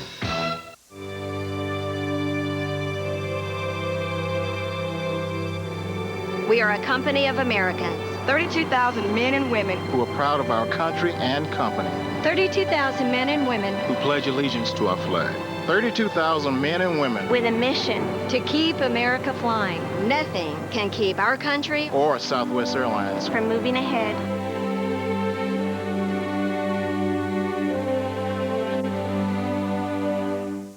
$15 million people in America have type 2 diabetes, and my own grandmother lost her battle. If you have type 2 diabetes, it's more important than ever to watch what you eat and exercise regularly. And if that's not enough, ask your doctor about adding Avandia to your daily routine. Avandia is different from some diabetes medications. It helps your body use the natural insulin it's already making to help lower your blood sugar. With the addition of Avandia, a lot of people have been able to lower their blood sugar. Avandia in combination with insulin may increase the risk of serious heart problems. Because of this, talk to your doctor before using Avandia and insulin together. Avandia may cause fluid retention or swelling, which could lead to or worsen heart failure. Avandia is not for everyone. If you have severe heart failure or active liver disease, Avandia is not recommended. Some people may experience weight gain with Avandia. Premenopausal women may be at increased risk of pregnancy. To check for serious liver problems, blood tests should be conducted before and during Avandia therapy. Diet, exercise, and ask your doctor about adding Avandia. You can be stronger than diabetes. 3-1 after 3, Cubs leading the Astros, and Vinny Castilla is set to go for Houston. He bounced into a force play to end the Astros' first inning. And he pulls that pitch inside the bag fair down the left field line. Castilla will gallop around first. He'll head to second and slide in safely with a leadoff double. Well, courtesy of our cameraman Jimmy Tianis, Chip Carey, Joe Carter back at the ballpark, and you have a Beanie Buddy, I understand. Well, I know. We talked about having a three-man booth, and I think this guy may take over the job, huh? Well, our thanks to the good folks at Tie Incorporated for the Beanie Buddy Day. All the kids having a great time as well. And a special product out as well in commemoration of the attack on our nation in September the 11th. Tie has also put out a special Beanie Baby called America, and they were kind enough to drop a few of those off as well. So our thanks to the good folks at Tie Inc. for a job well done. Darrell Ward dumps a base hit in the left field, and just like that, Houston's down a run. A quick run on 2 straight hits on just 2 pitches in this 4th inning. Well, this Houston ball club can strike like lightning. Castilla with the first pitch double, and then Darrell Ward just looping it over the head of the shortstop, and Castilla reading it all the way off the bat, off and running, just like that. 3-2. And nobody out for Brad Ausmus. Ausmus bounced out to third his first time up. Ward not blessed with great speed over there at first base, but man, that kid can hit. Wonder what he could do if he got 500 or 600 at bats in a single season, and that's what the Astros may find out as soon as next year. Moises Alou is a free agent to be, and many feel Houston won't be able to meet his salary demands, which, coming off another great year, could be $10 million or more per year. You know, the big question is, will there be baseball next year? And because the agreement will be up after the World Series this year. Popped up on the infield. Young flips the glasses down. That should be easy, and it is. 1 away. It was not too much talking because of the gag order from Commissioner Bud Selig. Players Association and the owners getting together trying to hammer out a deal. And hopefully something will happen very quickly. Well, you keep hearing whispers that there may be another year added on, that both the players and owners will extend their current labor contract 1 year with what happened September 11th. You can certainly understand that that is a possibility. And if I were the players, you certainly were one. What's not to like from the standpoint of the players? Well, it's, you know, you'd like the system the way it is, but I would like to see an agreement done. Don't put off the inevitable, what's going to happen. I mean, go out there and get the deal done. Sometimes you look back at what happened September 11th and you say, well, let's wait a year to let things die down, but things will never die down. This will be a good step for baseball if they go out there and say, look, let's put baseball in perspective. It's a little bit different than what happened September 11th. So this is just a game. Go out there, we can come to an agreement, make a deal. I think that would say much more for baseball than putting it off 1 year, because then you have the possibility of a strike and a labor lockout happening in the year 2002. 1 ball, 1 strike to Miller. He pushes the bunt foul. 1-2. But from the owner's standpoint, if the labor agreement as it stands now is so bad, why would you want to extend it another year? And even more so, you get the sense that every other sport, not sure if hockey does, maybe they will. I will plead ignorance as far as hockey is concerned, but football has one and the NBA has one. And that, of course, is the 4-letter word that the players don't want to hear, and that's salary cap. So that's where I think the impasse quite obviously is going to come. But I think it's really more of a matter of taste. Will people be soured on baseball if there isn't baseball next year, no matter how advantageous the system is for the players? Well, and no matter how disadvantageous it is for the owners, and it's a disadvantage in fairness for the owners of their own making. You know, I will go on record, Chip, and say if there's no baseball next year because of either a player strike or a lockout, that would be the downfall of baseball. I mean, it would be detrimental to baseball, to the fans, because it took a lot. It took a Sammy Sosa and a Mark McGwire to get these guys back in the ballpark in 1998. And baseball does not need to have that once again. You have A-Rod making $252 million, and now the bar has been set extremely high. Barry Bonds, he's a free agent. He's going to hit 70 plus home runs. Sean Green's near the 50 mark. Jim Thome. I mean, you have guys elevating their status, and all of a sudden, if one guy is making $252 million, what are the other guys going to want? Biggio is 0 for 2, but he scored 1 of the 2 Houston runs. The Astros have cut the lead to 3-2 now. And hey, I don't blame the guys for asking, because time and time again, ownership has shown that they cannot stop themselves from spending whatever it takes to spend. However, it seems to me that the players want to have it both ways. They want to make the tremendous salaries, and they're entitled to do that. But if ownership decides as a group that, hey, we're not going to pay $10 million for players like player X, well, that's not fair. That's illegal. That's collusion. That's collusion. You know, I mean, come on. You can't. It can't work both ways, and it does work both ways, unfortunately, for the owners. But clearly, there is no easy solution to the ongoing labor situation for baseball. I hope the game is back next year. I hope it continues to grow. But it seems to me that the longer this situation festers, the more complex and complicated the solution is going to be, with teams in financial peril, cities that don't seem to want to support the game. We're seeing an offensive renaissance, maybe a golden era of offense in baseball, something that may not be seen for another 100 years in the history of the game. And you have to wonder if this is going to be it. Biggio with a base hit to right field. Ward's going to stop at second, and the Astros keep on coming with 2 outs now. First and second for Vizcaino, who's doubled and has walked today.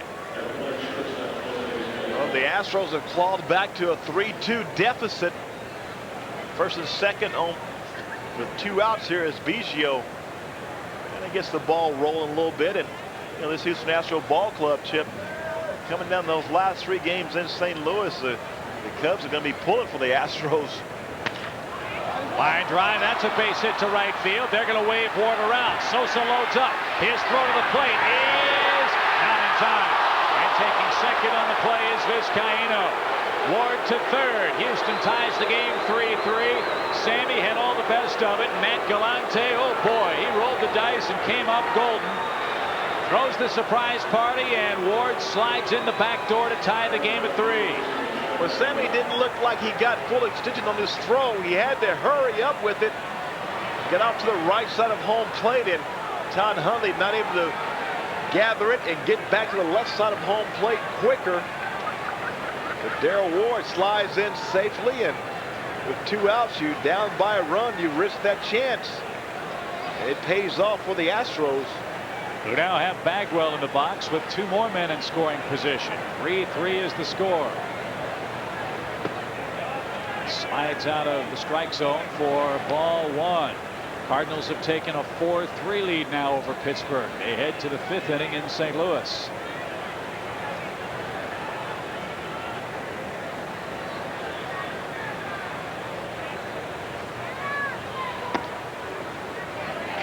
Ball 2. 2-0. Switch hitting Lance Berkman waits on deck. Houston 2 runs, 4 hits in the inning. 2 straight hits with 2 outs. When you go back to that last inning when the Cubs gave the Astros 6 outs. And what you do is you turn the lineup over. So now guys like Bagwell, Biggio, and Berkman will come up 1 extra time because you gave them a free inning. And right there, Jason Beret wanted to know where that fastball was at. Julian Tavares limbers up in the Cub bullpen. And they green light Bagwell 3-0. We'll never know. 4 straight out of the zone. Murray walks his 4th man to load the bases for Lance Berkman. And the first visit of Oscar Acosta, the fine pitching coach of the Cubs, comes in the 4th inning. But Chip, you're talking about would they green light Jeff Bagwell? Jeff Bagwell has the green light every time he steps to the plate, no matter what the count is, because he knows the strike zone. And you give certain guys that situation, they will look for 1 pitch. Bagwell didn't get it. Now the bases loaded, 2 outs as the Astros have clawed back to a 3-3 ball game. Cubs can ill afford to lose any more ball games. Yeah, if the Cardinals win today and the Cubs lose, Cubs will be 8 games behind the Astros with only 6 to play. But even worse news, the Cubs would fall 6 games behind St. Louis with 6 to play in the wild card. So it pretty much is a simple scenario. You got to win out and hope somebody gets an 0 for 6 to end it, and maybe 2 teams, because you have to throw the Giants in there as well. 1 ball, no strikes to Berkman. He has struck out, grounded out, and has driven home 1 of the 3 Houston runs.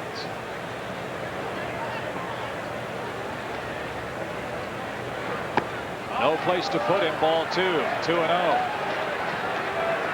White Sox are winning in Kansas City 4-2 in the bottom of the 5th inning. Yankees and Baltimore tied at 1 in the 7th. Cleveland all over Minnesota. 7-0. Jim Thome hit his 49th for the Indians today. Swing and a high fly ball straight away right. Sammy shields his eyes from the sun, and the Astros settle for 2 and the tie in the 4th. Second time today they've left the bases loaded, but heading to the bottom half. New life for Houston. 3-3 score.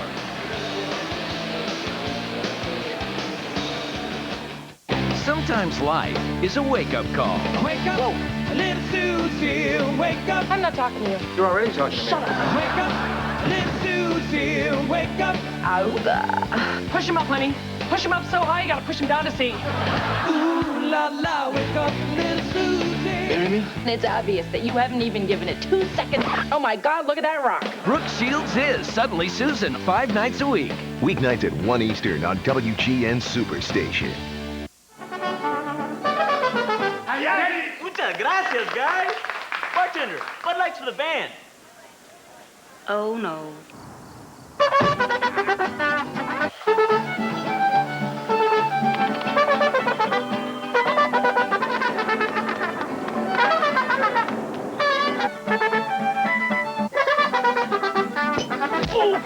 For the great taste that won't fill you up and never lets you down, make it a Bud Light.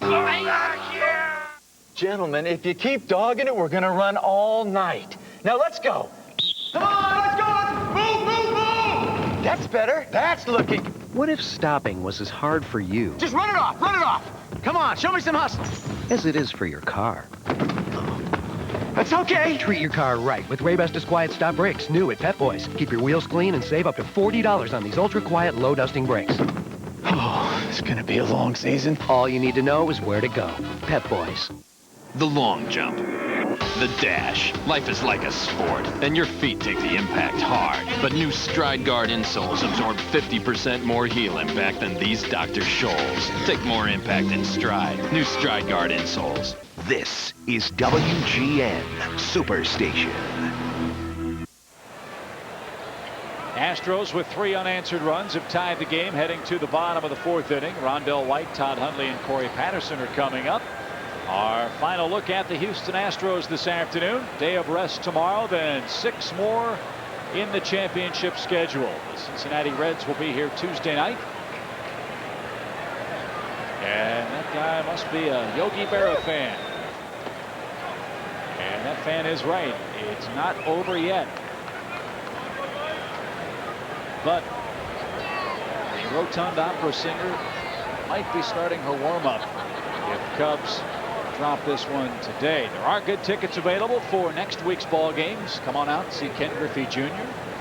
Sammy Sosa take aim at the outfield fence here at Wrigley Field. Then 3 more with the Pirates next weekend, Friday, Saturday, and Sunday. So try to pay back the battling Buccos for a 2 out of 3 series loss in Pittsburgh. White drives that one to right center field. It's playable out there for Ward. Again in front of Hidalgo. He makes the play for out number 1. Hidalgo from Venezuela having a little trouble with the sunshine today. Go figure. Well, with that sun beaming straight down, Hidalgo having to give way from Darrell Ward. And this is the easier play for the right fielder anyway. Glove hand side. He's going to his right away from the sun. So that's twice we've seen Hidalgo and Darrell Ward almost come to collisions out there. But Darrell said it's a very easy play. Here's Todd Hundley. Hit the ball sharply his first time, but fly it out to center. 1 out, bases clear, and a strike. Big Cub fan. Todd Kryl watching us today, enjoying his recent retirement as president of Pittsburgh Savings Bank after 40 years. Todd good buddies with our booth assistant, Eric Welch. Hope Eric got a favorable loan rate. Ball 1 downstairs to Hundley. And if you'd like to join us via the internet, our email address is cubstv@chicagosports.com. It will be a one-way conversation because unfortunately the computer continues to be in the sick bay. But Jeff, I am amazed. I mean, as good a person as you are and dealing with the computers, and how long you've been with Sony, what, 20, 30 years, that you know you don't have your new Vio up yet. Well, I was over at the store yesterday, found the make and model. Wouldn't you know it, it's out of stock. Well, Joe, it was such an emotional day I couldn't come to the ballpark. And you didn't show up either. But I mean, I think you got to head down there. Go ahead and get the upper class model there, Sony. You know, just hand me a credit card. I'll be glad to. Well, 2 balls, 2 strikes to Hundley. Strike 3 called. Change up, 5 strikeouts for Miller. 2 outs. I'm sure all their advertisements, Sony won't mind. I mean, hey, be a good advertising gimmick, huh?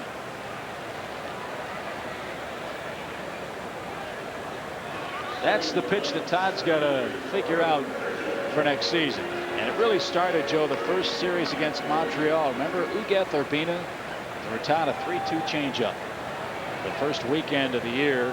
The last pitch Todd would expect from the hard-throwing right-hander. And Urbina struck him out. He's been seeing a steady diet of that changeup, breaking ball menu in that batter's box. Well, with all the advanced scouts and the great modern technology of television, everybody has access to every single game you play, and when you see somebody's weakness being exploited, they will continue to do it. And Todd Hundley, it took him a long time to make the adjustments from being behind the fastballs and ahead of the changeups. Ground ball by Patterson to short. As Caino got him by a step. And the inning is over. 3 up, 3 down in the 4th. We go to the 5th. Houston and the Cubs tied in the season finale between these Central Division rivals.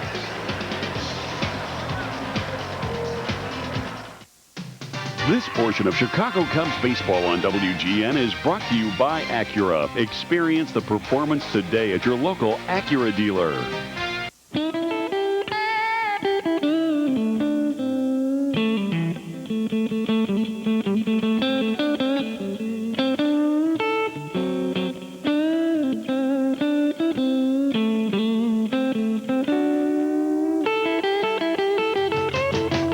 Some people just seem to know where they want to go in life. And the smartest way to get there. Acura certified pre-owned vehicles. You know where you're going.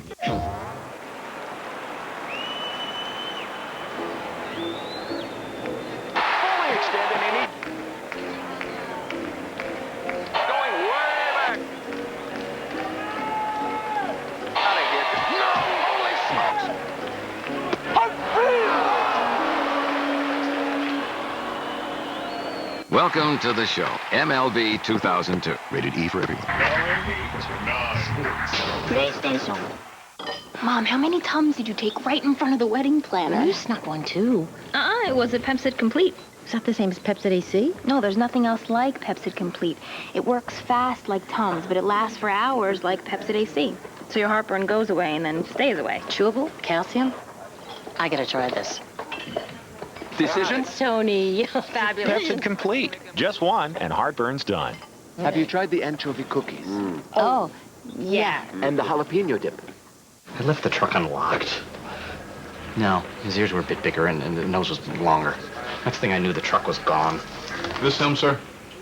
Yeah, that's him. That's the guy. Can't get enough peanuts? Get a Payday. Sweet caramel and tons of salty peanuts. This is WGN Superstation. Well, if you kids in Skokie couldn't get to the ball game today, don't worry. Arnie Harris has you well taken care of on Beanie Buddy Day at the ballpark. Sellout crowd on hand for sparkling Sunday afternoon of baseball between the Cubs and the Astros. Hidalgo jumps on the first pitch and has a leadoff single in the 5th inning. 6 Houston hits, and that's your go-ahead run. Well, the Astros bats have awakened. Last couple of innings, there was the giveaway inning in the 3rd inning where the Cubs only committed 1 error, but basically should have had no runs. They gave the Astros 6 outs.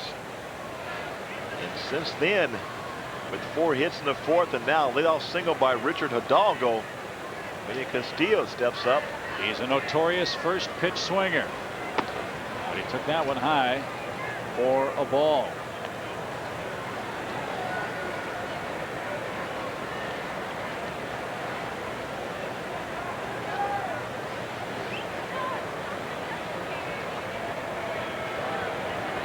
Hidalgo leads at first, and the Cubs chase him back.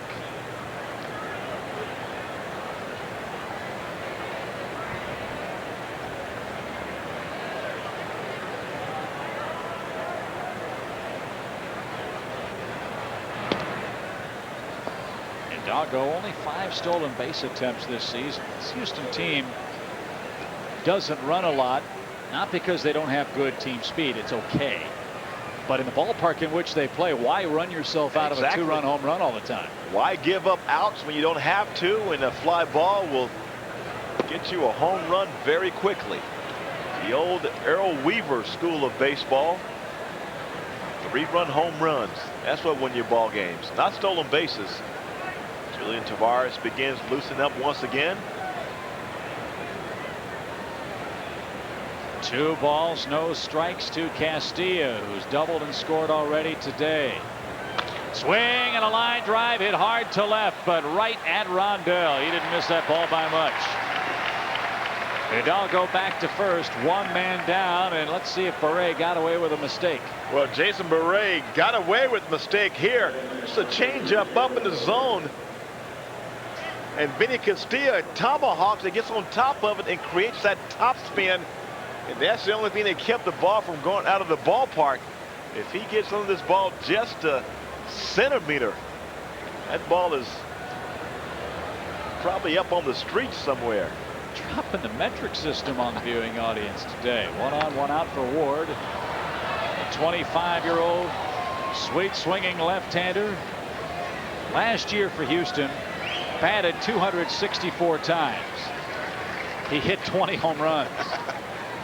That is an amazing feat right there. 1 every 10 at bats. He was going deep. So you give him 600 plate appearances, 600 at bats. He's chasing Barry Bonds. Man, no balls and a strike to Ward. Game tied at 3. One thing for Ward, too, it's going to be a battle of the bulge for him for his entire career. He is a very stockily built young man. He's built just like his father. He went, Gary Ward. Well, young Darryl went to the Duke weight loss clinic, try to get his conditioning up and his weight down. And the results speak for themselves. He's a very talented hitter. He doesn't have a spot. The best spot for him in the National League is probably going to be first base. But with Jeff Bagwell signed he won't play there for 6 more years, he's not going to play first base. See, that's what the right American field League and center field are. I know where you're going. You don't have those problems in the American League, Chip. Well, he could play first base somewhere in the American League. He can also DH in the American League. Yes. 1 ball, 2 strikes. You broadcasters.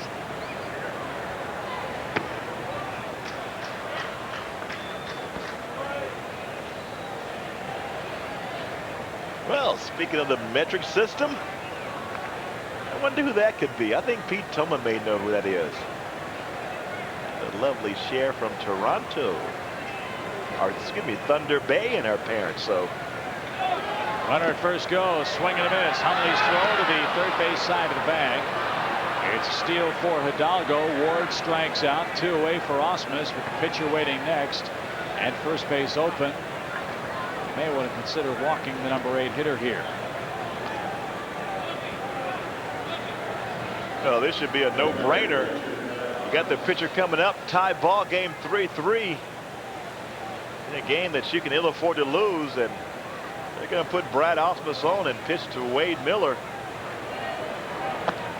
Although Wade Miller swung the bat pretty good. But when he tried to bunt, couldn't get the bunt down. So maybe the Cubs are playing right into his hand, make him swing the bat. So Barret's going to walk his 5th man of the day. It's the first intentional walk for Jason. And Miller a chance to help himself. The Astro bullpen has been used a lot, so there's no chance they're going to bring Miller out of the game. Tied at 3. Put a good swing on the ball in the 2nd inning before flying out. Tried to bunt in the 4th and struck out. Miller hitting a somewhat respectable 180 or thereabouts for the Astros. Now see, this is where that National League strategy comes in. This is the American League. You have your DH up there. Well, it depends on which side you're on. If you're on the offensive side, you're saying this is why I play in the American League. I don't think that was the pitch that Jason Barret wanted to throw right there to Wade Miller. I don't think Miller wanted him to throw it either, to be honest with you. Just kind of shaking him up a little bit, loosening him up. An Astro at first and second. And 2 men out.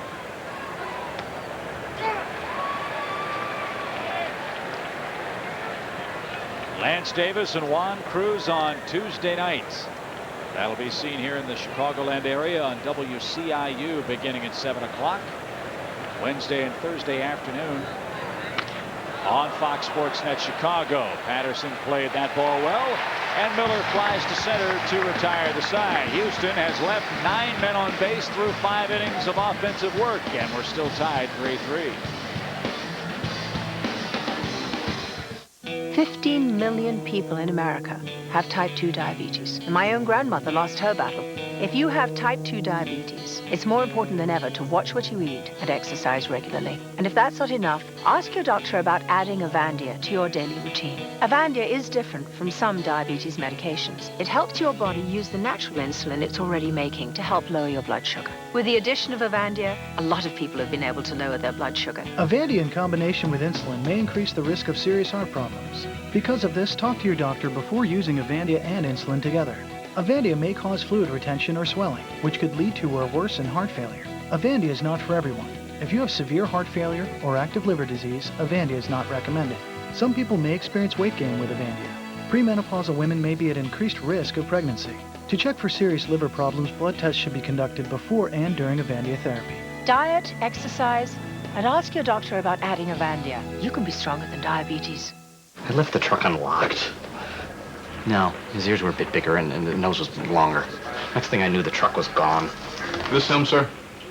Yeah, that's him. That's the guy. Can't get enough peanuts? Get a payday. Sweet caramel and tons of salty peanuts. Life is like a sport. The impact of each step impacts more than just your feet. But new Stride Guard insoles absorb 50% more heel impact than these Dr. Scholl's. Take more impact in stride. New Stride Guard insoles. This copyright telecast is presented by authority of the Chicago Cubs and may not be reproduced nor retransmitted in any form. And the accounts and descriptions of this game may not be disseminated without the express written consent of the Chicago Cubs.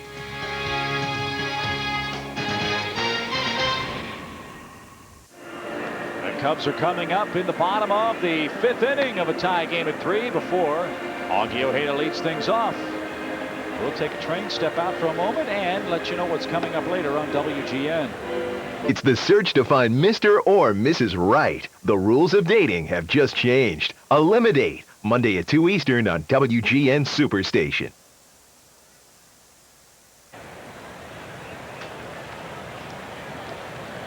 Our upcoming schedule brought to you by the new Pepsi AC Chewable. Tuesday against the Reds on WCIU, Wednesday, Thursday, and Friday against the Pirates on Fox Sports Net Chicago. Then the final 2 games of the regular season, Saturday and Sunday, the 6th and 7th of October, right here on WGN.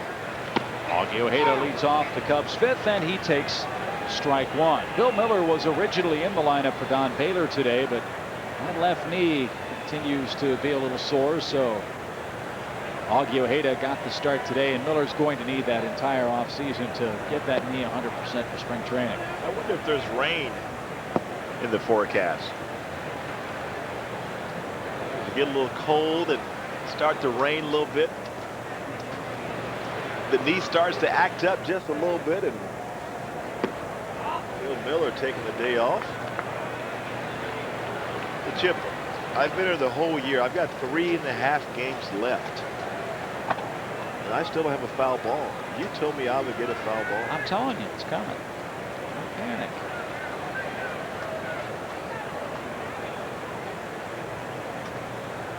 I hope. Just the corner. 3 balls and a strike. You're a DH. You don't know how to field anyway. I don't want to see you embarrass yourself. I was my last year, and I didn't DH. Well, they always remember you for what you did last, right? Well, I played my last year.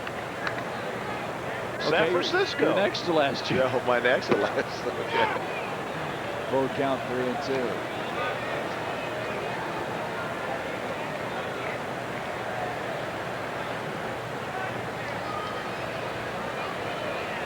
Bring the sunblock if you're coming to the ball game Wednesday and Thursday, we hope. And if you have tickets for the games that were postponed, just follow the day of the week to tell you what day your tickets are good for. You'll have the same seats. You'll have the same ticket privileges for those days. However, if you can't use them and want to trade them in, it has to be done at the box office in person before the makeup game is played. Otherwise, you're out of luck. Just add 7 days to the date of your ticket. That'll get you in. And if you went to Georgia, you probably need some more help. That's the number to call. 1-800-CUBS. To get the scoop on the ticket exchange / refund situation. 3 balls, 2 strikes to Augie, leading off the Cubs half of inning number 5. And he's aboard as Miller lost him. You figure Beret will do some bunting here. He's sacrificed 6 times this year. Well, a good at bat by Augie Ojeda, and I've been impressed tremendously this year with Augie Ojeda. He's come in with some big hits, played some stellar defense, and when you can play second, third, and short, it gives Don Baylor an added weapon. All those times you got a double switch with the pitcher and the middle infielder, so Augie doing a great job. Over but low to Beret. Gene Glenn gets the signal from the Cub bench. Relays the sign on to Jason Beret. Augie Ojeda takes a peek as well over at first. And back to work goes Beret.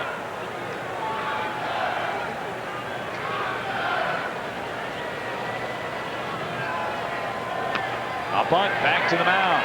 He'll look to second, but take the sure thing at first. Good sacrifice by Beret. Second Cub sacrifice of the day. That puts Ojeda in the scoring position for Eric Young. And before he tries to extend his perfect day, let's pause for station identification. This is WGN Superstation.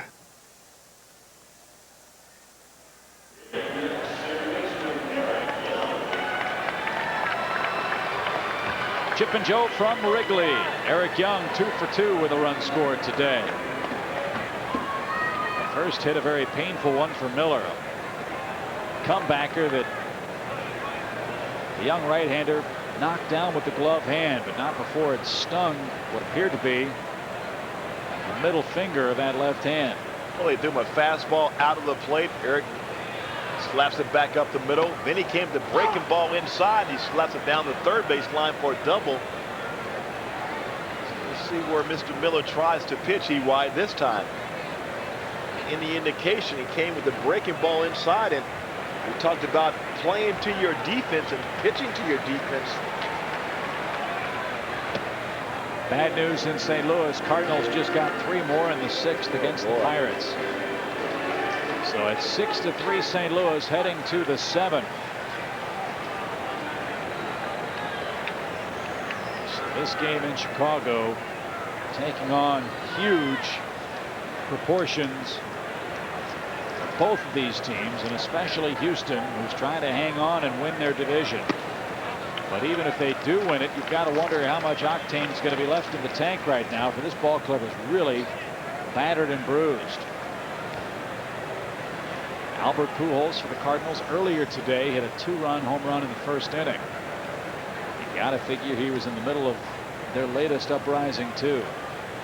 But Chip, we talked about early in the season how important it would be to win in your own division.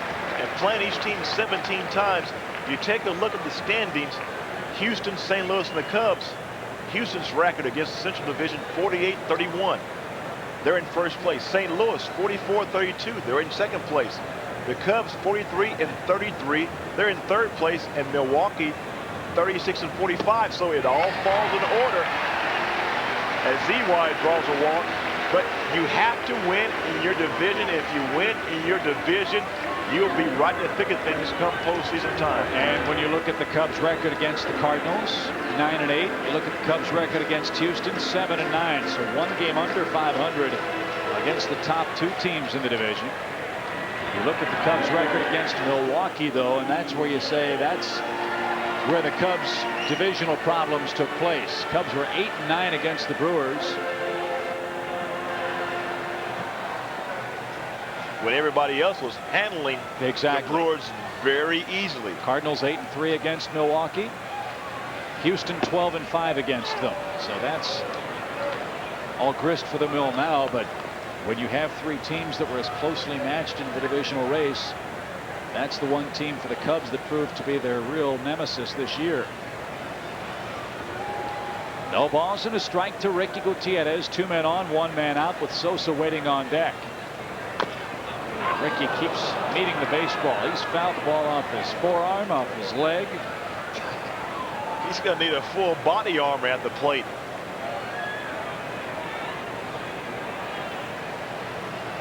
Ricky continuing here. That's off the right foot. Tell you what, you get into a fight with Ricky, just stand back. He's going to beat his own self up. And Don Baylor pops out. Wonder if Ricky will be able to continue. Not sure where that ball got him on the foot, either the foot, the instep, or the ankle. And Joe, as you know, there is very little protection in that area of the uniform. Well, there is absolutely none, and it looked like it got him on the left instep of his left foot, and there's nothing more painful than falling a ball off your foot, especially if the weather's a little bit chilly outside, a little nippy. They call the dog pound because your feet are marking.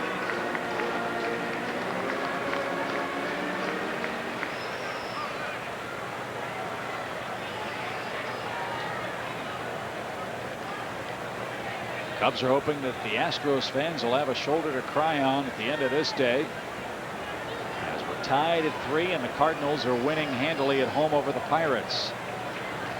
No balls, 2 strikes to Gutierrez. Chopper towards short, might be 2. Second base 1. Biggio off the back quickly. What a turn by Biggio.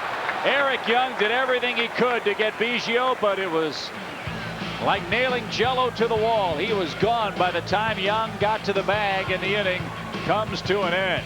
Watch this great elusive move by Biggio.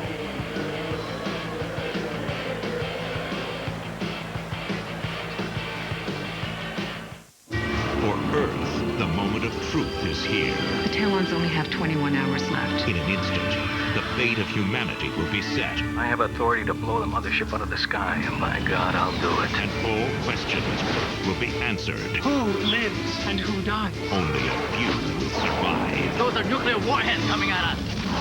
On the next In the hands of destiny, Dad. Earth, final conflict. Tonight at 9 Eastern on WGN.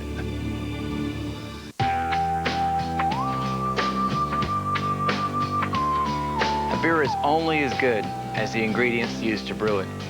That's why Budweiser uses only the finest all-natural ingredients, hand-selected to deliver a taste, a smoothness, and a drinkability you won't find in any other beer at any price. This one's for you. And you, and you, and you. This one's for you. It has a legendary reputation for reliability, durability, and quality. It's been named to Car and Driver's 10 Best list 14 times. It was the first gasoline-powered production automobile to be certified as a low-emission vehicle in the U.S. And the best part is, it's used. Honda certified used cars. Proof that how you start out in life is a good indication of how far you'll go. You see, it may be used, but it's still a Honda.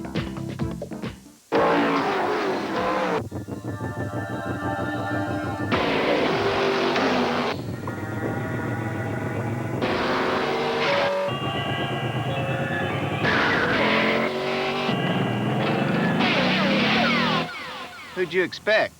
Bob Dole? Follow Mark Martin and the Viagra racing team this season. Get to your doctor for a checkup and find out if a free sample of Viagra is right for you.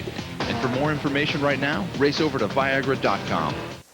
Well, Joe, how many times do you see a second baseman be within 10 feet of the second base bag to start a double play and lead off the next inning?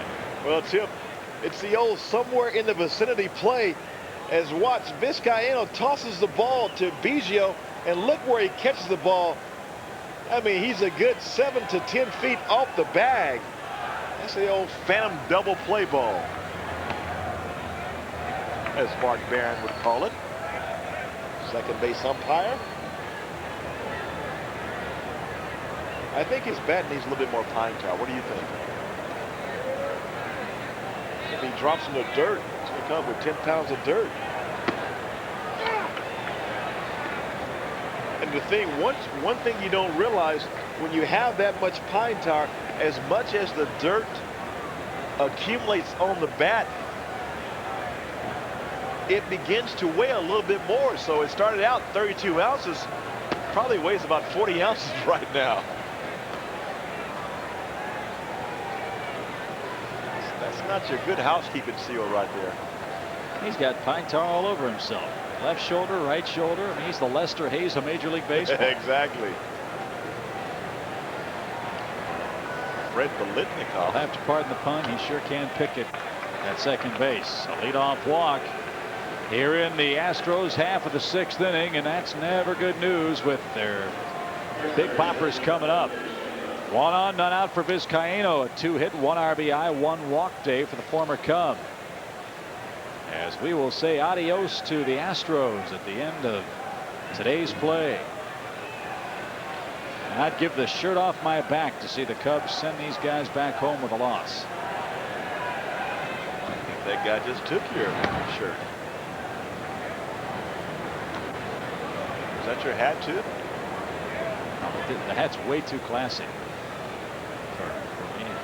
I'll tell you what, now all you need is Sony to come through and get you that computer, and you'll be in like Flint.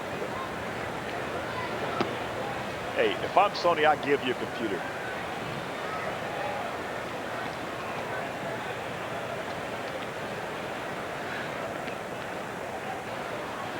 Beret has walked 6 men. That's season high walk total for Jason. The Cub bullpen has lefty-righty action down the left field line. 1-0 pitch to Vizcaino. The bunt try popped up, no play. So we'll do it again. 1 ball, 1 strike. 7th inning stretch in St. Louis. Cardinals are on their way to what appears to be a victory today. If St. Louis wins their ball game,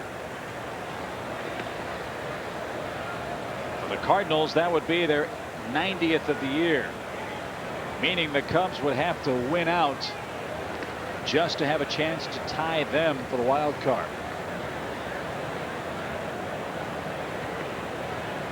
1-1 pitch. The other side of that is the Cardinals would have to lose all 6.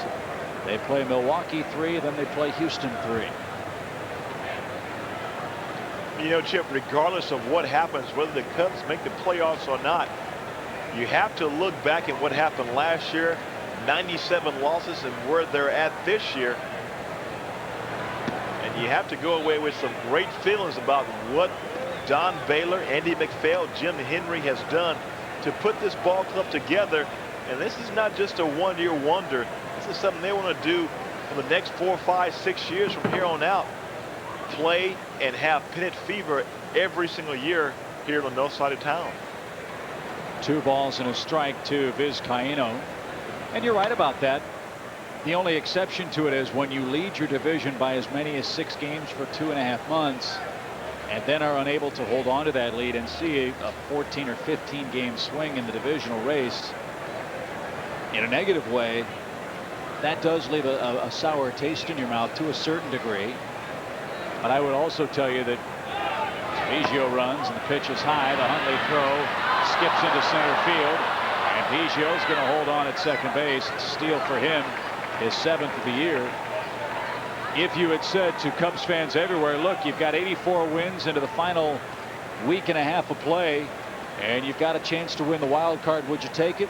An honest answer would have been yes for just about everybody. You're absolutely right, and that's what they are trying to do here, and what the players can do in the offseason. They go home and realize how close they were to getting the postseason action. And when you see the playoffs on TV, there's the bunt, and it's perfect. Vizcaino sacrifices Biggio to third. Go ahead, run 90 feet away with only 1 man out. Bagwell is up with Berkman on deck. When you see the playoffs on TV, you realize how close you are, and that makes you work a little bit harder in the offseason. So if the Cubs can take something away from that, that's what they can take away. So Jason Beret goes 5 innings and 1/3 today. He's given up 3 runs so far. Jason walked 6, and 1 of those intentional. 4 strikeouts, 94 pitches, and 6 Jason Beret hits allowed today. Nice round of applause for Beret as he departs in a tie game. We'll see if Julian Tavares can keep Bagwell under wraps as the Houstons try to take a 1-run lead in the 6th. 15 million people in America have type 2 diabetes, and my own grandmother lost her battle. If you have type 2 diabetes, it's more important than ever to watch what you eat and exercise regularly. And if that's not enough, ask your doctor about adding Avandia to your daily routine. Avandia is different from some diabetes medications. It helps your body use the natural insulin it's already making to help lower your blood sugar. With the addition of Avandia, a lot of people have been able to lower their blood sugar. Avandia in combination with insulin may increase the risk of serious heart problems. Because of this, talk to your doctor before using Avandia and insulin together. Avandia may cause fluid retention or swelling, which could lead to or worsen heart failure. Avandia is not for everyone. If you have severe heart failure or active liver disease, Avandia is not recommended. Some people may experience weight gain with Avandia. Premenopausal women may be at increased risk of pregnancy. To check for serious liver problems, blood tests should be conducted before and during Avandia therapy. Diet, exercise, and ask your doctor about adding Avandia. You can be stronger than diabetes. Nice collection, Terry. Nice reminder, too, Howie. Of the Sprint store at Radio Shack. You're 2 minutes slow. Actually, I'm thousands of minutes ahead. Get 3,000 Sprint PCS minutes a month only at Radio Shack for just $29.99 a month for 6 months. Plus, save up to $75 in mail-in rebates. But these clocks are still off. Well, somebody should reset them. While somebody else... Makes a few phone calls. Only at the Sprint store at Radio Shack. Beautiful sunny day here in Chicago, and the Astros trying to rain on the parade. They've got the go-ahead run 90 feet away against Julian Tavares, and Jeff Bagwell will be the man that faces Julian. Career high in innings pitched for the Cub right-hander, who did such a good job in a starting assignment in the first half of the season. Cubs really don't know what they've got in Tavares. Is he a starter? Is he a reliever? With the infield in, Bagwell jumps all over that and fouls it away. Julian has said he'd really prefer to start, and if he doesn't get a starting chance here, he would welcome a trade to another team that would put him in the starting rotation.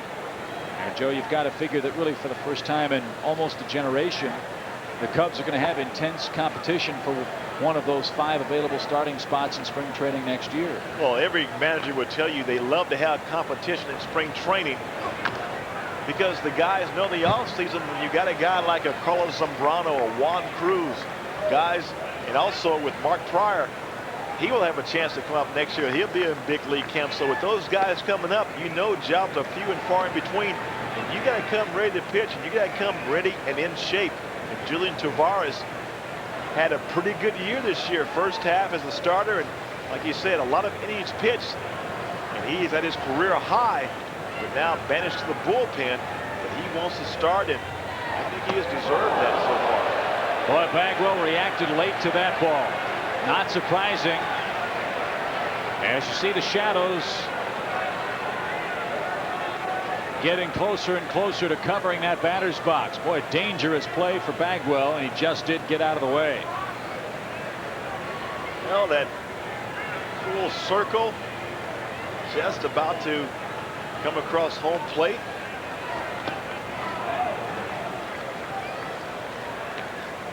And it doesn't get bad until it gets about halfway out to the pitcher's mound when the ball comes in from the shadows. And beware of the phantom, because only the shadow knows. Our exclusive WGN shadow cam on display today. The pitch. Swing and a line drive right center field. Corey makes the catch. Tagging from third is Biggio. He's going to come home and score the tie-breaking run. So Beret closed the book on him. 4 earned runs in 5 innings and a third. Or make it 4 runs, 3 of them earned. But Houston has the 4-3 lead as Bagwell drives home his 126th man of the year. You know, a play that looks so easy but is always very tough. The sacrifice fly, and a lot of hitters, especially this year, not getting the job done, driving into guys from third base less than 2 outs. But Jeff Bagwell, professional hitter, he takes what the opposition gives him. Had 2 strikes. Julian Tavares lays it out over the plate. Bagwell doing the job, driving in the go-ahead run right now.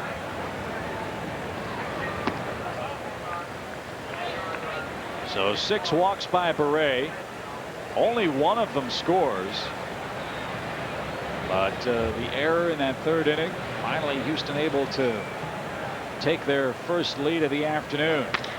Berkman hits a high fly ball center field. Patterson makes the play, and that does it for the Astros. Leadoff walks in the middle to late innings oftentimes prove fatal. We'll see if the one to Biggio proves to be so for the Cubs, who trail now 4-3 in the 6th.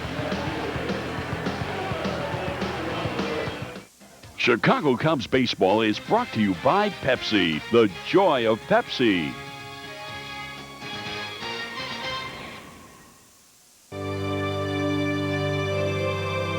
We salute the American spirit.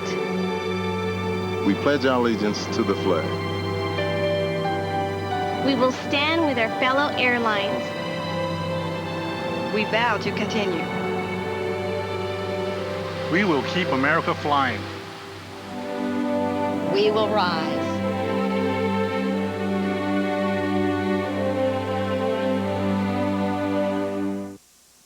15 million people in America have type 2 diabetes, and my own grandmother lost her battle.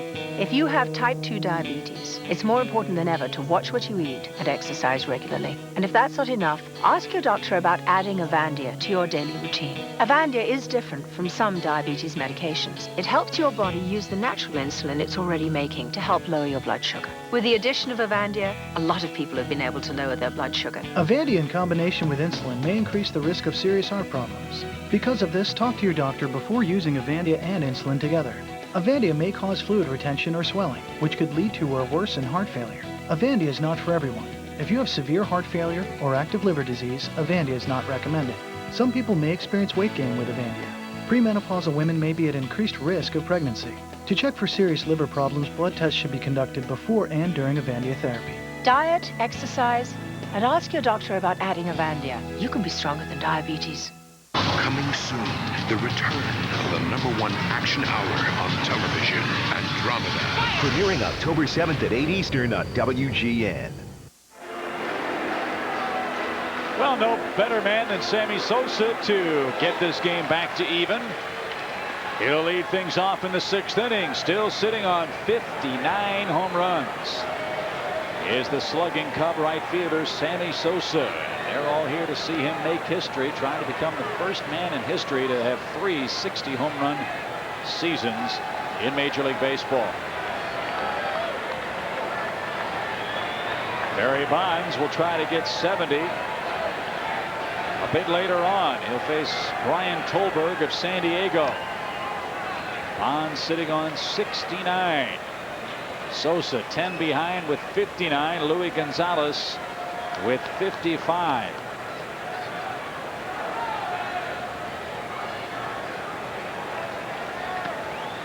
And again, the most amazing thing,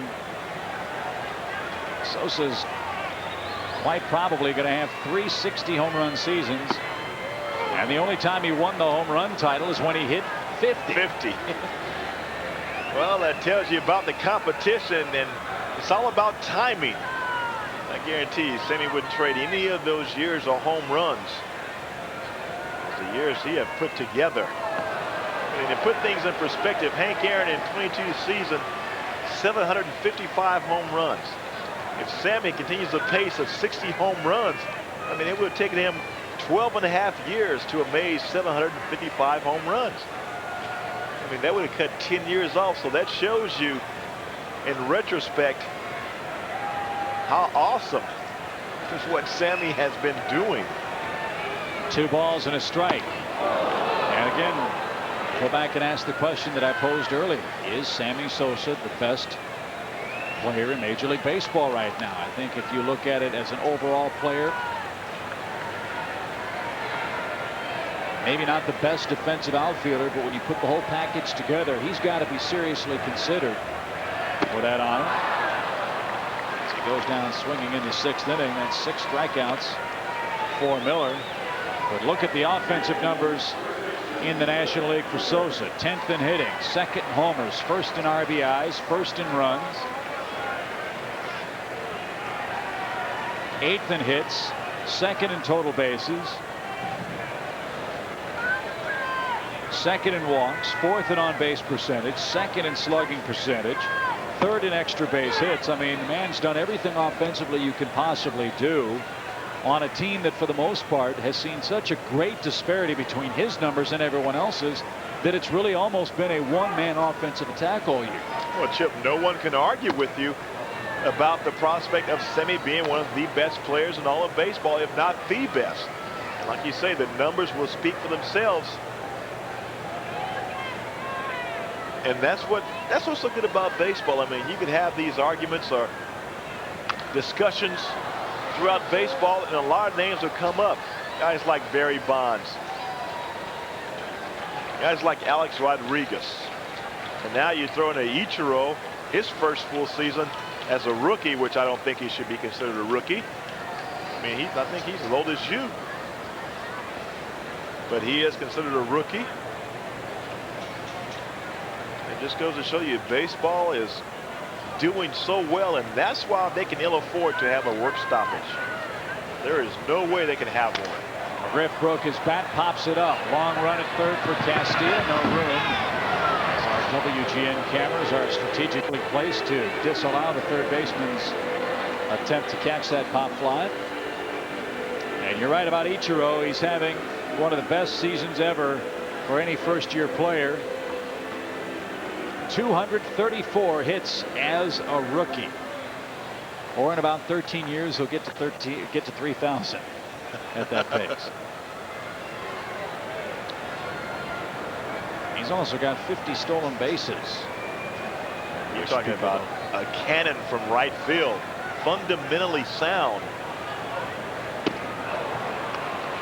Griff goes down swinging. That's 7 strikeouts for Miller. Did Tuffy Rhodes break the home run record yet in Japan? I don't think he has. He's tied the record 55 with Sadahara. Right now, Wade Miller. He's come back from that first inning beating that he took. A line drive by Eric Young, and maybe the Cubs are wishing it would have knocked him out of the ball game. Rondell White. I really think, and Joe, you've been in Wrigley Field at a time like this. The advantage really goes to the pitcher here. It may seem like a subtle thing, but you're standing in that batter's box with those shadows, and that baseball comes out of the bright sunshine. That's got to be a tough optical adjustment. Well, it is, and also to make it go one step further, if you look on the left of Rondell White and the right, you see the flags moving also. So out of your peripheral vision, you see movement, and so you're looking at the flags moving back and forth. Top that with all the white shirts in the outfield, and Wrigley Field can be a very tough place in the daytime, especially with the shadows protruding past home plate.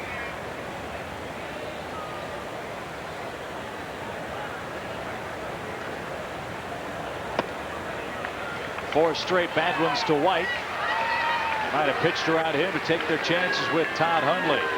Third walk for Miller here. Larry Durker would love him to get through 6. And then he can mix and match with that bullpen if he so desires. You don't want to be trailing these guys after 7, for then you've got Dotel and Wagner to worry about. Close the door. Don Baylor pondering his lineup card in the Cub dugout. And Hundley, 0 for 2 on the day, digs in. Speed fouled away at the plate. Strike 1.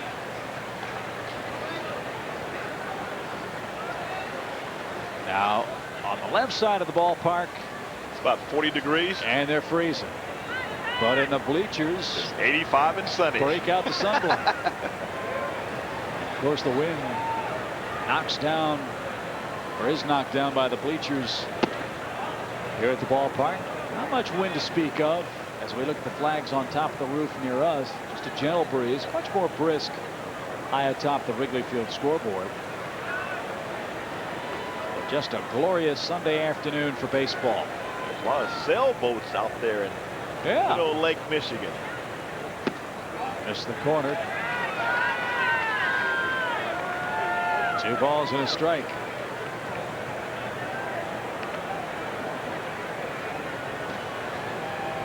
And because we brought you the shadow cam today, our sailboat cam is stranded on Gilligan's Island. 2 balls and a strike. Astros by a run. 2-2. Mets are going to be happy to say goodbye to Brian Jordan. He's hit another big home run for the Braves. Atlanta just got 3 in the bottom of the 8th inning. But the Mets lead it 9-6. Well, you think they're not having deja vu? 2 games that Al Leiter pitched, left with a comfortable lead in the 9th inning, only to see it go away. And last night, 7 runs. And Jordan had a grand slam in the 9th with 2 strikes, 2 outs to win the game for the Braves.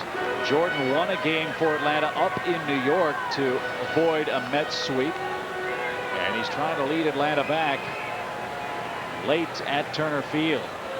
Great race in the East. Braves by just a couple over the Philadelphia Phillies, who have had a marvelous season under Larry Bowa.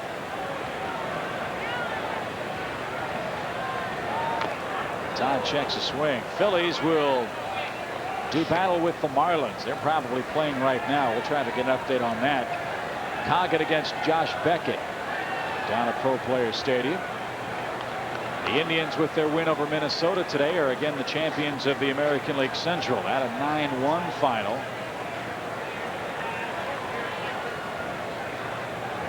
So it's looking like the Indians are going to play Seattle in round 1.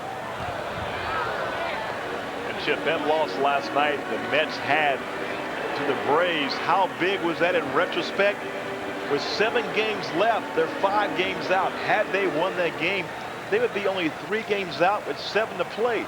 So now their chances are looking very slim in this situation.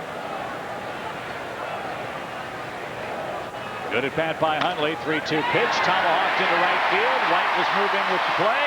Cubs will have men at the corners with 2 men out. So Don Baylor sends White on the 3-2 pitch, and Hundley finds the open hole. And the tying run 90 feet away with 2 men out. Good at bat by Hundley. Well, it was a good at bat. An all-speed pitch up and out of the zone. And Todd twirls it down between first and second. The thing about Todd, he stayed alive by fouling off pitch after pitch after pitch. And he finally got something he could handle. Now first and third, and good spot for the youngster Corey Patterson to come through here. Bullpen gets busy for Houston. They just did get up, and that brings Bert Hooton to the mound. His first visit of the day. Ron Pallone is the left-hander, and I believe that's Mike Jackson on the left side of your screen, the Houston right-hander. Astros have a nice luxury. They have 4 men who can close games for them. Jackson, Williams, Dotel, and Billy Wagner. Well, that's a luxury to have as you take a look at Todd Van Poppel loosened up in the Cub bullpen. And when you play this Astro ball club, because of the depth of their bullpen with Dotel, who throws seems like about 110 miles an hour, and then Billy Wagner comes in after that. It's a 6-7 in the ball game. You don't want to be behind. Well, Barry Bonds has made history for San Francisco. And what could that possibly be? He walked for the 166th time. That's a new national and major league record. Walks in a single season. You were going to say that. That was in the first inning against Brian Tolbert. Todd Hundley lifted for a pinch runner. Chad Myers will come on now. And now Corey Patterson, a lefty-righty matchup here in the 6th inning. Again, the big story will be if Bonds hits number 70 today for the Giants.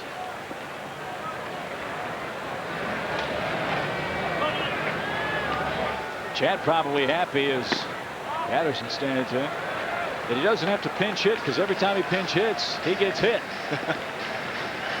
He got plunked again yesterday. In fact, Myers has been hit by pitches 3 times in 13 games. Well, he won't get any sympathy from the manager, Don Baylor. Said, hey, it's part of the game. And nobody got hit more in baseball than the skipper, Don Baylor. And on deck, Matt Stairs gets ready for the Cubs if Patterson can keep the frame alive. 1 ball, 1 strike, and that's outside. Ball 2. If Miller loses Patterson, you've got to figure Pallone for Stairs, and then let's see if the Cubs would go to their bench again. They have Girardi and Machado available from the right side against the left-handed pitcher. They've already taken Hundley down.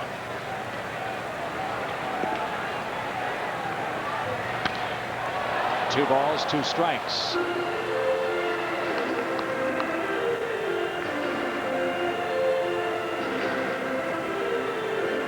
Colorado got 8 runs in the 3rd inning over Milwaukee. They've added 2 more in the 4th. They lead the Brewers 10-0 at Coors Field. Todd Helton with 100 extra base hits in back-to-back seasons for Colorado. Off the thumbs of Patterson. Now, wasn't Todd Helton a quarterback at the University of Tennessee? Yes, he was, Joe, but the serious thrashing that the Georgia Bulldogs gave him convinced him to play Major League Baseball.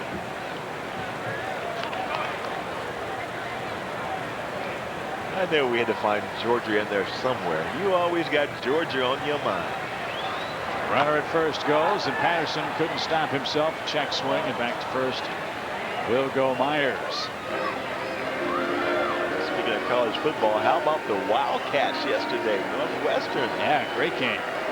They pulled out one you could not possibly believe. In fact, if you didn't see it, you still wouldn't believe it. That was a great game. The Kansas State-Oklahoma game was a thriller. 38-37. Illinois had a tough time at Michigan yesterday. Talk about one play turning the tide. 4th and inches didn't work. Next play, Michigan scored, and that was it. 2 balls, 2 strikes. Runners at the corners for the Cubs, 2 outs. Struck him out, and the inning is over. Miller strikes out the side in the 6th, and he's protecting a 1-run lead as we head to the top of the 7th.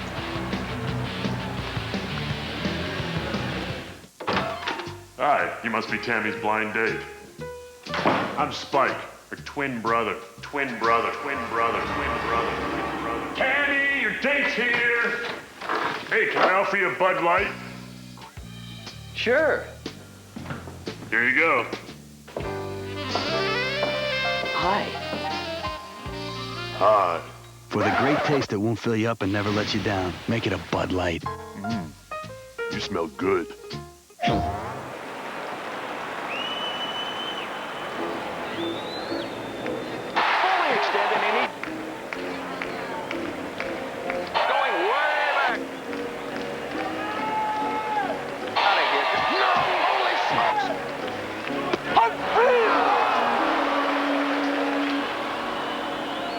Welcome to the show, MLB 2002. Rated E for everyone. PlayStation. Mom, how many Tums did you take right in front of the wedding planner? You snuck one, too. It was a Pepsid Complete. Is that the same as Pepsid AC? No, there's nothing else like Pepsid Complete. It works fast like Tums, but it lasts for hours like Pepsid AC. So your heartburn goes away and then stays away. Chewable? Calcium? I gotta try this. Decision? Tony, fabulous. Pepsid Complete. Just one, and heartburn's done. Have you tried the anchovy cookies? Oh, yeah. And the jalapeno dip? Nice collection, Terry. Nice reminder, too, Howie. Of the Sprint store at Radio Shack. You're 2 minutes slow. Actually, I'm thousands of minutes ahead. Get 3,000 Sprint PCS minutes a month only at Radio Shack for just $29.99 a month for 6 months. Plus, save up to $75 in mail-in rebates. But these clocks are still off. Well, somebody should reset them. While somebody else Makes a few phone calls. Only at the Sprint store at Radio Shack. 4-3 is our score. We head to our 7th inning of play. Houston with a 1-run lead. Joe Girardi's into the game. He's behind the plate. And Octavio Dotel is getting loose in the Astros bullpen. Here in the 7th, Richard Hidalgo will go to work first. He's 1 for 2, a single, a stolen base. He's also walked on the afternoon. Houston trying to take a 2-game lead back home to Houston to open up a series with the Giants starting Tuesday.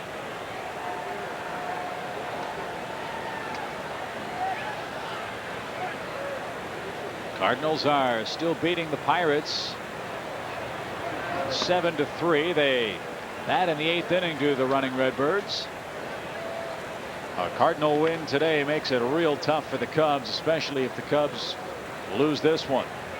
You'd be 6 back with 6 to play in the wild card with 2 teams to catch, and that's very unlikely. In fact, it's impossible because the Astros are going to play the Giants next, so it's pretty much win and live to fight another day.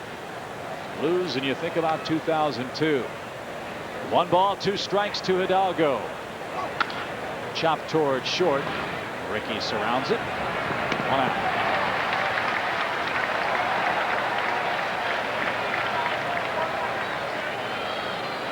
$38,438 the attendance. And the Cubs firing the ball around the infield. It got away from Eric Young and trickled into short right. Cubs having a little trouble catching the baseball today. Here's Castilla.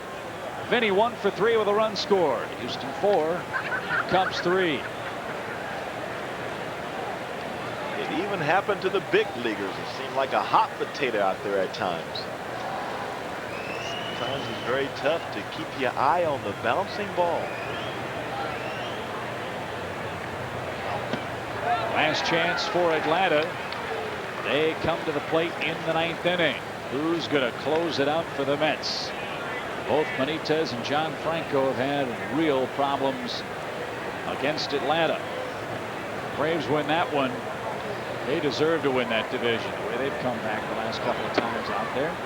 Well, John Franco just called it a stupid pitch. He threw him a 2-strike fastball up in his eyes, and Brian Jordan leveled it for a grand slam. John Franco known for that screwball he has, but changeup didn't throw it. So you can always second guess yourself, but it seems like the Mets are snake bit down there in Turner Field. 2-1 to Castilla. 2-2. And speaking of closers, we wish former Cub closer Rod Beck and his whole family the best. Bad news for Rod Beck. Announced moments ago he's going to have Tommy John surgery on his right elbow. It's going to sideline him a couple of years. Boy, Rod Beck had one of the most amazing seasons ever in 1998, saving 50+ games for the Cubs. And then he got injured in 1999, and the Cubs did not have a winning season that year, last year, until this year. So, Shooter, all of us are thinking about you. Hope you get better soon, and hope you can make a comeback to the major leagues. He's good people. Yeah, throughout his career, 266 career saves, so he's 34 short of 300. With Tommy John surgery, you take a year and a half, 2 off, he can come back throwing about 100 miles an hour. So everybody else does. So that's what he has. He can look forward to. I don't know if it's a good thing to have a surgery named after you, is it? I think people would feel a whole lot better if it was the Kerry Wood surgery. Yeah, Nolan Ryan surgery. Yeah, Tommy John. Okay. 2 balls, no strikes to Darrell Ward. Ward with an RBI single today. He's also scored one of the 4 Houston runs on the afternoon.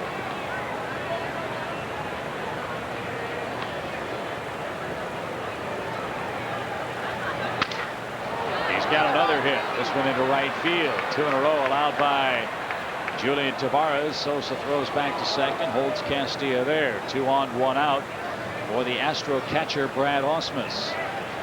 No luxury of pitching around this guy now, not with Dotel up in the Astro bullpen, and you've got to figure a pinch hitter coming up, and you've got to figure if it's anybody, it's going to be Merced. And just now, Mayhey's getting up in the Cub pen, although he was warming a little bit earlier.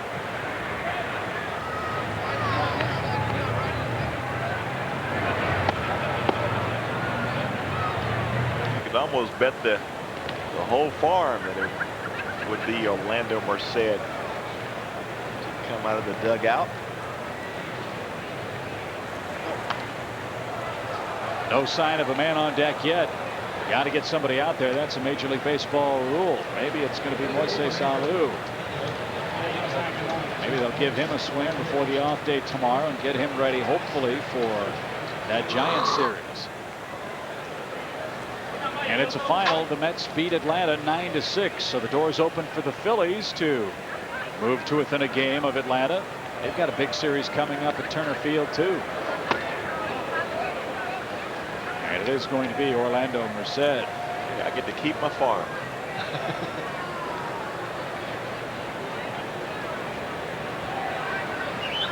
Moises Alou was looking for his batting helmet and gloves, and this maybe took too much of time, and Larry Durker decided to put Merced out there, and now Oscar Acosta taking a little time. And this is a very simple move. Give Mayhey his chance to warm up. Much time as he needs to get loose, because he's going to be in the game unless Ausmus grounds into a double play. Big crowd, over 38,000 on hand at Wrigley Field today. The Cubs continue to be very grateful for just wonderful fan support this year. With the crowd today, the Cubs go over 2.6 million in attendance with 6 more home dates left.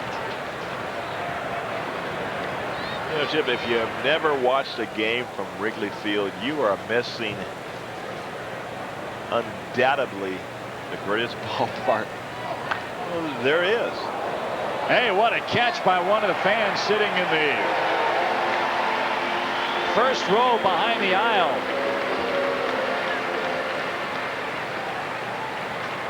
And she accepts congratulations, but she's got the wrong hat on. Yeah, Houston fan. What's up with that? Terrific catch, though, huh? 1 ball, 2 strikes. Brad Ausmus just became her favorite player. And she's caught 1 more fouls than Joe Carter has all year. The pitch to the Houston catcher right down the middle. Don't know what he was looking for, but he just took strike 3. 2 outs. And let's see if Merced is called back here. Apparently he will be. Well, Julian Tavares with that, not a backdoor slider, but a front door slider as he drops down on Brad Ausmus and ties up Brad. Ball didn't break as much as Ausmus thought it would, still on the inside part of the plate. And so Moises Alou instead of Merced here. Alou's been out the last 4 or 5 games with a calf problem. Well, we saw the calf problem that Ron Coomer had early in the season, and when you're making that motion is running, they give Alou a couple of bats just to get him back in the swing of things in case he is needed in that St. Louis series.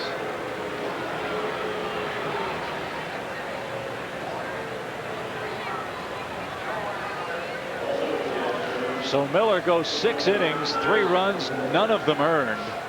The Vizcaíno error, the big blow, and now Glenn Barker is going to pinch run at first base for Ward, and he'll stay in the ball game and play the outfield. So the Astros looking for a little more comfortable margin here, leading by a run, 2 on, 2 out. Top half of the 7th inning. Cubs will look at Octavio Dotel in the bottom half of the frame. Hopefully with the score as it is now, 4-3 Houston. Tavares ready. Alou is 2. And the pitch is rifled into right field. Long run. Sosa. He's not going to get there. That's going to score Castilla. Barker's around third. He's going to come home to score. Alou jumps on the first pitch from Tavares. Bloops a base hit into right field. That drives home 2, and the Astros lead it by a 6-3 score. Well, Moises Alou does the job, although he cannot run very well. Takes Julian Tavares' first pitch, just dumps it down the right field line. Saw Girardi trying to set up inside. Julian not hitting his target, and they didn't have him played that way. Castillo scores, and Glenn Barker all the way from first base. And he's been sitting down for a while. He does not break stride. Sammy misses the cutoff man, and Barker scores easily. So Adam Everett will pinch run at first for Alou. His calf feels very good, thank you very little. 6-3 Houston in the lead now with the 9th Astro hit. Biggio scored twice. He is 1 for 3 on the day. Houston about to eliminate the Cubs, it would appear. Breaking ball inside corner, strike to Biggio. You can only hold down this Astro offense for so long. Hey, even the scoreboard guys off a little bit. Yeah, that's the first time I think we've seen that in a long time. Ground ball to second, and that's going to do it. Houston adds to their lead. 6-3 is the final score. Let's join Wayne Messmer with Chicago's very own everyday heroes representing the Chicago Police Department as they celebrate God Bless America. Chicago Police Department. Let's show the USA how we feel. We have 6 of Chicago's finest and a Standing room only crowd of the finest fans in baseball. Let's sing God Bless America.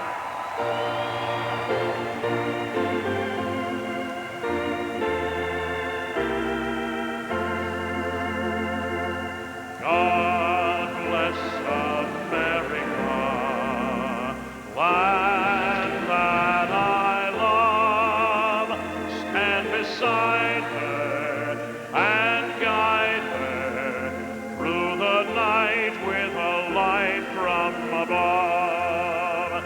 From the mountains to the prairies to the oceans white with foam.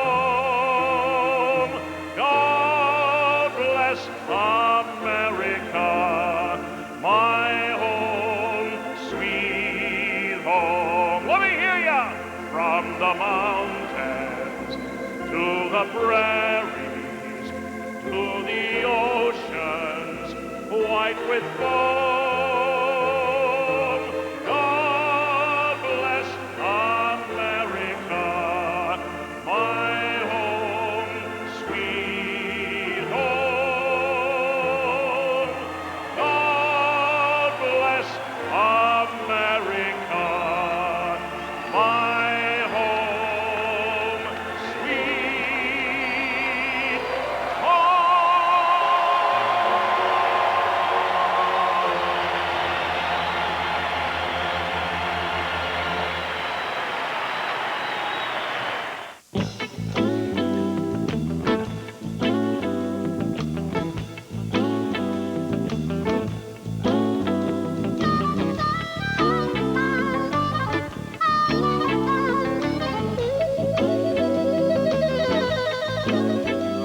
You know what's great about knowing who you are and where you want to go in life? You made getting there an adventure too. Acura certified pre-owned vehicles. You know where you're going. I left the truck unlocked. No, his ears were a bit bigger and the nose was longer. Next thing I knew, the truck was gone. This him, sir? Yeah, that's him. That's the guy. Can't get enough peanuts? Get a Payday. Sweet caramel and tons of salty peanuts. Captivating. The man that she married molested me, went to jail, and she said it was my fault. Are you serious? Compelling. I don't trust this man at all. Vincent has cheated on me not once, but twice. New this season. Real life-changing television. You get help now or I'm out of here. The show where real people must make the real-life choice to talk it out or walk away. Hosted by Michael Baston. Talk or walk. Weekdays at 11 Eastern on WGN Superstation. Changes for the Astros. Richard Hidalgo moves from center field to right field. Glenn Barker stays in the game. He roams center pasture. And the Cubs, Joe, have their hands full. One of the best setup men in baseball. A man that served as the closer when Billy Wagner hurt his elbow last year. Octavio Dotel. Boy, you talking about some great stuff. He has a commanding fastball in the middle 90s. He can reach it 97, 98 miles per hour. And he's limited the opposition to a 202 batting average. This young man forms a very formidable 1-2 punch with Billy Wagner. And when you get to these guys in the 7th, 8th, and 9th innings, you can basically close the door. Well, the Cubs have other ideas, but big problems have brewed. 6-3. Cubs got 3 in the first and have only 2 hits since then. Delino DeShields leads off. Then you'll have Matt Stairs batting in Julian Tavares' spot, and then the top of the Cub order in this 7th inning. Houston trying to remain 2 games in front of the Cardinals. Pirates are still batting in the 9th inning, trailing in St. Louis. Mets beat Atlanta 9-6. Cincinnati on their way to town now. They beat Montreal 5-4 today.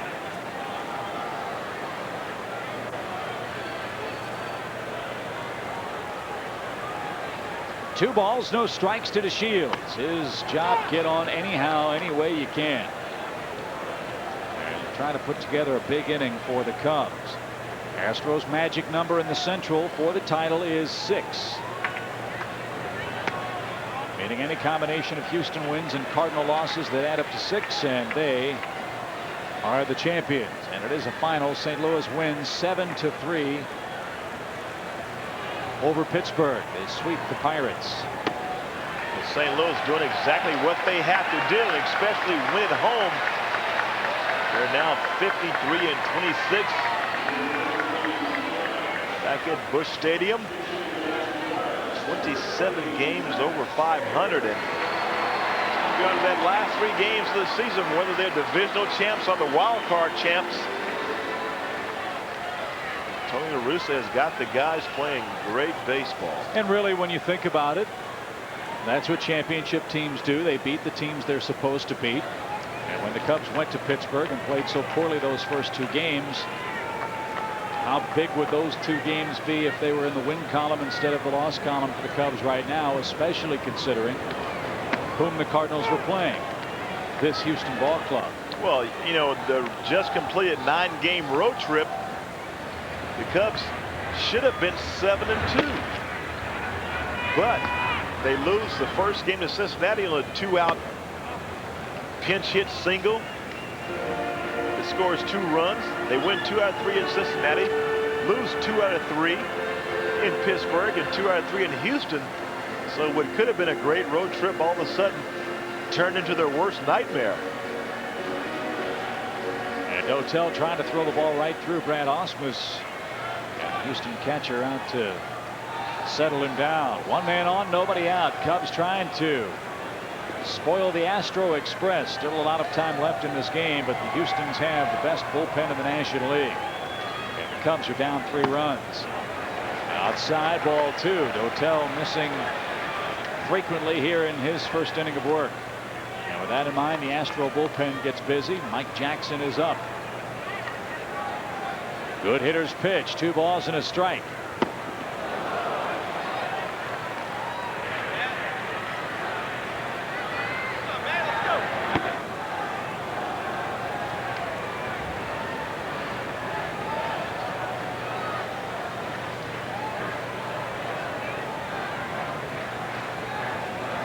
Right-hander sets and the runner goes. Pitch cut on and line in right field, base hit.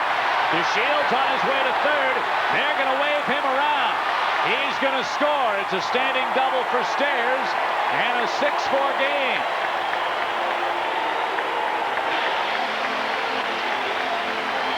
Well, Matt Stairs got a good count. Looked for the fastball, got the fastball. And he delivered Delino DeShields off from running on the play. I wonder if Delino touched third base. You know what? It looked awful close. Take a look at Delino as he tried to touch the inside corner of the bag. Let's see it from this angle. Can't tell with the mound in the way. But when he first went around the bag, I thought he missed it. Vinny Castilla wasn't looking at the bag to see if he made the proper touch. No appeal by the Astros. And the big crowd cheering on the Cubs now as the tying run comes to the plate in the form of Eric Young. Gotta figure the Cardinals and their fans are watching on the big board at Busch Stadium right now, hoping that the Cubs can be the Cardinals and their own best friend. Houston leads it 6-4 now with 1 on, 1 in, and nobody out in the 7th. Well, with the top of the lineup coming up, and Eric Young, Gutierrez, and Sosa, EY on the night afternoon. And now they are going to appeal at third base. And if Bruce Brennan was watching, it's going to be awful close. Now watch, Dotel will step off and make the throw over. And he did apparently touch third base. Nothing to lose if you're Houston. But from our angle up here, it looked very, very close. Too close for comfort, really. So the 4th run does count. And Young digs in. 2 hits and a walk, a run scored for the Cub leadoff man. Ground ball to the shortstop. Won't get Stairs to third. 1 man away. Not what Young was looking for in that situation. Ricky Gutierrez will hit. Well, Ewok was looking for a fastball. He got crossed up, and Dotel throws him a breaking ball. roll over into the 6-3.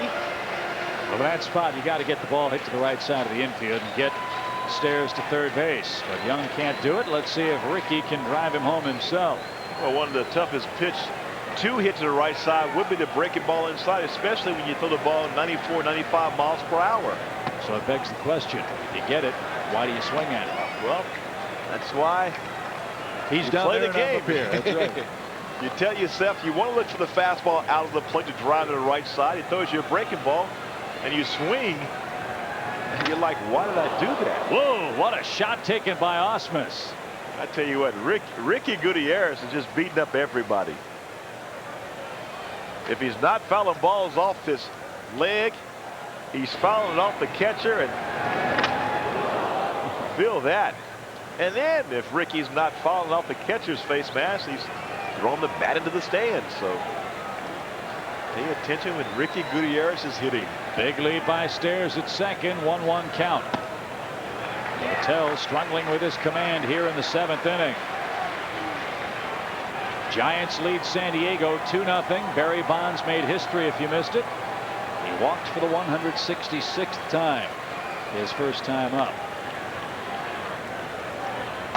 Nearly hit him, and how he got out of the way of that, I'll never know. 3-1 your count. And he's been pretty consistent, Joe. He's missing on that part of the batter's box in this 7th inning. Well, you very rarely see Dotel not have command like he has this evening or afternoon. He cannot find the strike zone, and when he does. And he's walked the tying run in front of Sosa. So wouldn't this be a sweet spot for number 60 for Sammy? Not only would it be historic, it would also put the Cubs in front. And Larry Dierker has seen enough of Octavio Dotel, who had very little today. 2 walks, a double, a run in, and Dotel is done. Mike Jackson's coming in.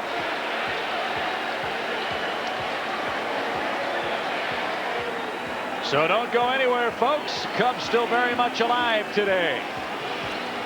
Tying runs are on in the 7th inning. Back in a moment.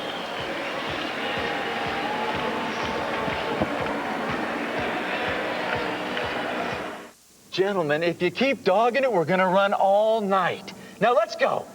Come on, let's go. Let's move, move, move. That's better. That's looking. What if stopping was as hard for you Just run it off. Run it off. Come on, show me some hustle. as it is for your car? That's okay. Treat your car right with Ray-Bestis Quiet Stop Brakes, new at Pep Boys. Keep your wheels clean and save up to $40 on these ultra-quiet, low-dusting brakes. Oh, it's going to be a long season. All you need to know is where to go. Pep Boys. They may look like us, but they're not like us. You told me she was special. You didn't tell me how special. Genetically engineered, they possess the most extraordinary powers and abilities. The men seem to go from intangible to massive at will. This guy shoots lightning from his hands. I mean, the woman attacks like a tiger. Your power to sense the feelings of others and to influence those feelings. To some, they're monsters. Normal people don't want superpowered freaks next door. Mutants that must be destroyed. Your freaks are threats to everything that I hold dear. But one man knows they are the only hope. They both seem that the odds are against us. Coming to television this fall. And on the web right now. Welcome. This isn't over yet. To Mutant X. Premiering October 7th on WGN Superstation. Baseball fans everywhere are cheering for Sammy Sosa.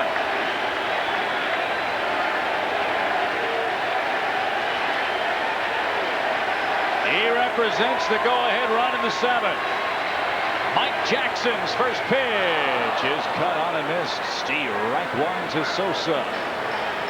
Sammy reached on an air and has struck out twice. Mike Jackson, pretty good fastball, but his bread and butter pitch is that wicked slider. He will throw right at the hands, right at the body of a right-handed hitter. And he throws it in the high 80s to low 90s.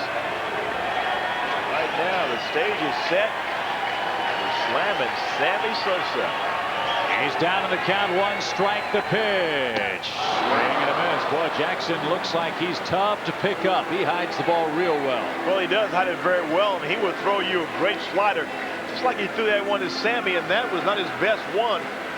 You see the numbers are very favorable for Mike Jackson against Sammy Sosa. Sammy only hitting 118. And all that does not matter right here. 0-2 to Sammy.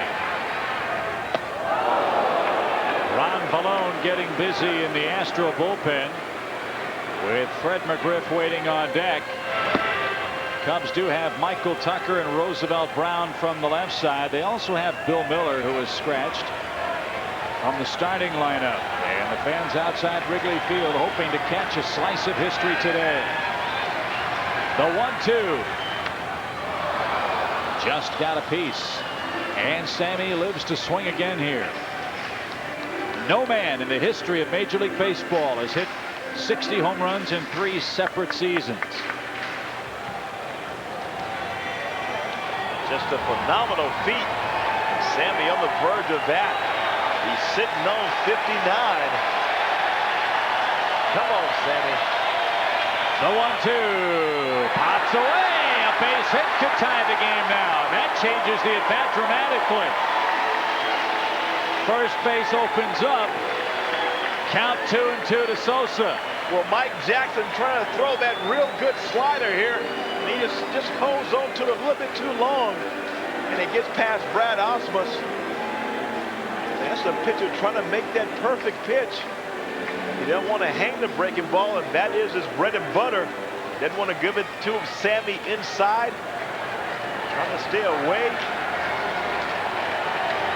Sammy has hit 11 home runs against Astro pitching this year. He hit 12 against Milwaukee in 1998, you'll recall. And Jackson with a runner at second now. In the form of Ricky Gutierrez, wants to make sure he's got the right sign for this pitch sequence.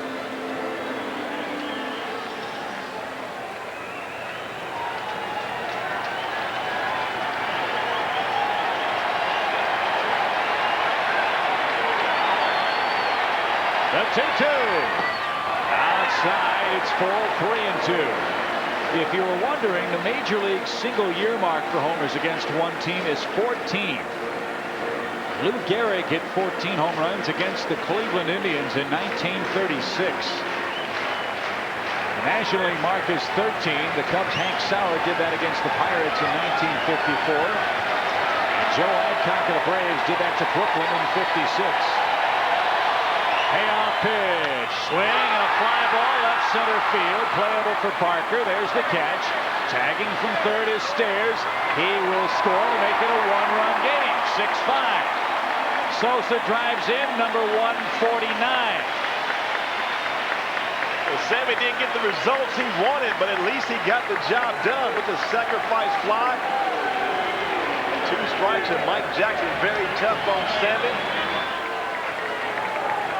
And here he goes right back with the breaking ball, and Lynn Barker playing center field makes a very auspicious throw as he slips. Bagwell able to cut the ball off. And so now with Ricky Gutierrez at second base, 2 men out, Larry Dierker will, at the very least, tell Jackson to pitch very carefully to Fred McGriff. You've got Rondell White in the on-deck circle, and they're not going to even think about pitching carefully. They're going to go ahead and put him on, which you have to do. Well, Larry Dierker going by the book. Former Astro pitcher. Said, I'd rather take my chances with Rondell White. Rondell already with a 2-run homer in the first inning. Swinging a very hot bat as he's 1 for 2 with the 2-run homer, a run scored, and a walk. So 4 wide ones puts McGriff at first. The Astros have been walking the world today. That's 6 walks they've given up. Same story for the Cubs. Jason Beret walked 6. Well, going back to yesterday, Rondell White unloads on Dave Malicki. The left center field gapping. I know Cub fans and Cardinals fans would love to see him do it right here. Missed the corner inside. Girardi waits on deck. Malone ready in the pen if need be. 1 ball, no strikes. Cubs have come back to within a run. 6-5 the pitch. Swing, little flare over and short. It's going to drop for a hit. Berkman up. Ricky's going to score. And the Cubs have tied the game. Well, Larry Durker and the Astros roll the dice by walking Fred McGriff.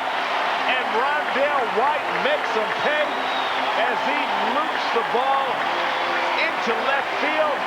Ricky with the tie and run. The thing is, Mike Jackson went with the fastball both times inside.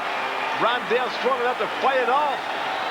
Drops it in front of Lance Berkman, and Ricky was off and running. 3-run score off Dotel in the 7th inning. The game is tied at 6. And Ricky with a perfect slide, no chance to get him. Now Joe Girardi a chance to put the Cubs in front. And a slider strike. If the Cubs win this game, the Astros will limp home with a 1-game lead in the Central, and the San Francisco Giants awaiting them. And that is not going to be an easy task. Good cut by Joe. It's fouled back, 2 strikes. Todd Van Poppel is up in the Cub pen. He will come on to face the Stros in the 8th, but they will have Vizcaino, Bagwell, and Berkman coming up. Houston led this one handily. They've let it slip through their fingers here in the 7th inning. It's because of the wildness of Otavio Dotel. You normally don't see that. He usually has great command. That's over the outside corner. Slider strikes out Girardi. Cubs, though, tie the game. They get 3 off one of the best in the business, Otavio Dotel. 6-6 after 7 as the Cubs try to stay alive in the playoff hunt.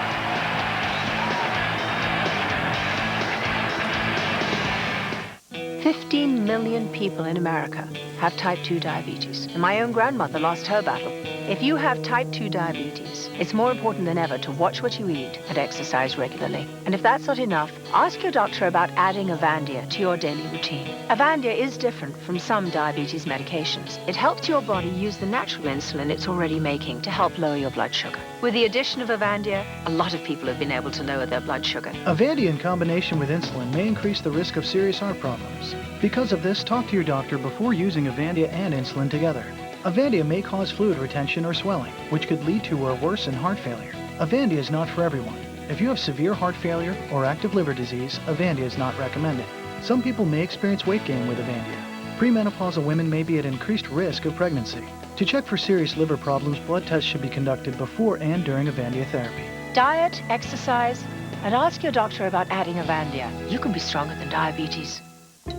Nice collection, Terry. Nice reminder, too, Howie. Of the Sprint store at Radio Shack. You're 2 minutes slow. Actually, I'm thousands of minutes ahead. Get 3,000 Sprint PCS minutes a month only at Radio Shack for just $29.99 a month for 6 months. Plus, save up to $75 in mail-in rebates. But these clocks are still off. Well, somebody should reset them. While somebody else Makes a few phone calls. Only at the Sprint store at Radio Shack. Gentlemen, if you keep dogging it, we're going to run all night. Now, let's go. Come on, let's go. Let's move, move, move. That's better. That's looking. What if stopping was as hard for you Just run it off. Run it off. Come on, show me some hustle. as it is for your car? That's okay. Treat your car right with Raybestos Quiet Stop Brakes, new at Pep Boys. Keep your wheels clean and save up to $40 on these ultra-quiet, low-dusting brakes. Oh, it's going to be a long season. All you need to know is where to go. Pep Boys. Good ball game. Delino DeShields is in to play third base for the Cubs, and Todd Van Poppel is on to pitch. Tough assignment in the 8th inning. Vizcaino, Bagwell, and Berkman, as the Cubs have rallied to tie the game at 6. That makes Cub fans happy. Boy, you bet the Cardinal fans are dancing in the streets as well. But still a lot of baseball to be played today. Ball 2, strike 1 to Jose Vizcaino, who's 2 for 2 with an RBI today. He's also walked and sacrificed.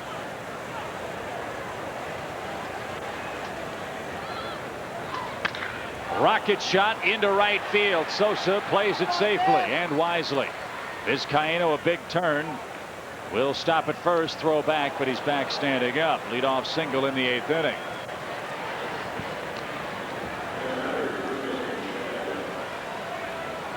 For Jose Vizcaíno,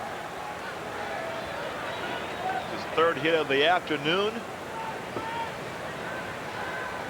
And now you get down to the boys you don't want to face. Hey, Joe, I know you're a sucker for a good game, aren't you? I just can't wait to hop on one. Well, let's pacify these Astros and send them home unhappy. Losers of 3 out of 4. Jeff Bagwell in the batter's box. Bagwell has walked twice, bounced into a force play, and hit a sac fly. And that's downstairs. Ball 1. Cardinals were winners earlier if you're just joining us. Mets beat Atlanta 9-6. Here it's 6-6 in the 8th inning.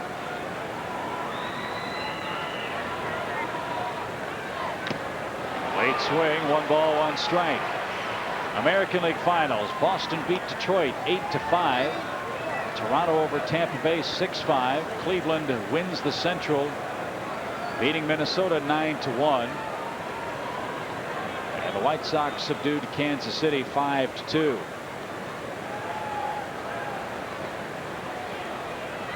How about a double play ball from Bagwell here? That would be nice. Slider strike, 1-2. A good pitch there by Todd Van Poppel. He paints the outside corner. Ron Mayhay.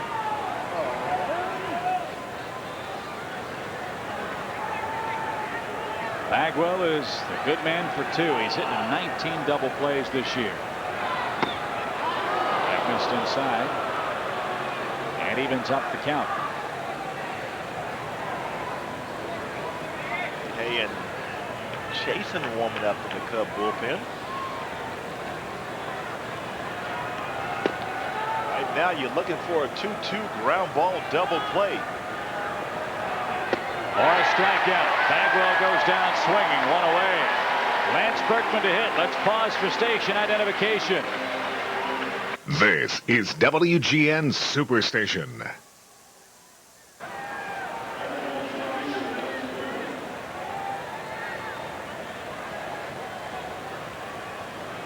Todd Van Poppel gets a very tough Jeff Bagwell. A sinking fastball down in the zone, and it brings out Don Baylor. Lance Berkman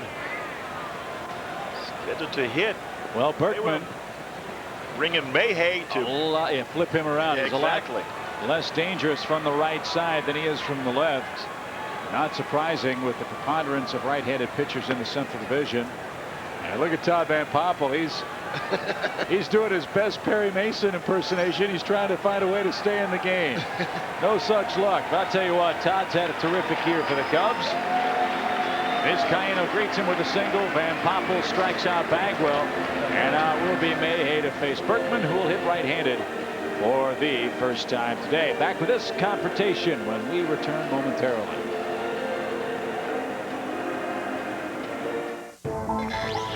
These are the movies of WGN Superstation. Here's where the fun begins. Exactly what did you have in mind? All the comedy. Somebody stop me! All the action. What are you? The worst nightmare. All the drama. Oh, I'm sorry. Did I break your concentration? America's Superstation. Sometimes I just go nuts like now. The stars. The stories. I'm Luke Skywalker. I'm here to rescue you. The classics. It was a shark. WGN Superstation. America's Superstation. Okay. Love her too much. Bringing you the movies you'll always remember. I can still feel you. And the moments you'll never forget. Let's keep going. WGN Superstation. Yippee-ki-yay. Your Superstation. Hello, princess. The movies you love. Holy cow. The movies you want. Trust me, this is just the beginning. WGN Superstation. You have 4 new messages.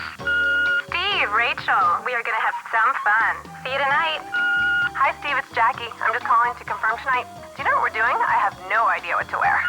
Hey, Steve, it's Sandy. I just got out of the gym, but I just wanted to call and say, hey, we're definitely on for tonight. Steve, what's going on? Can't wait to meet you tonight.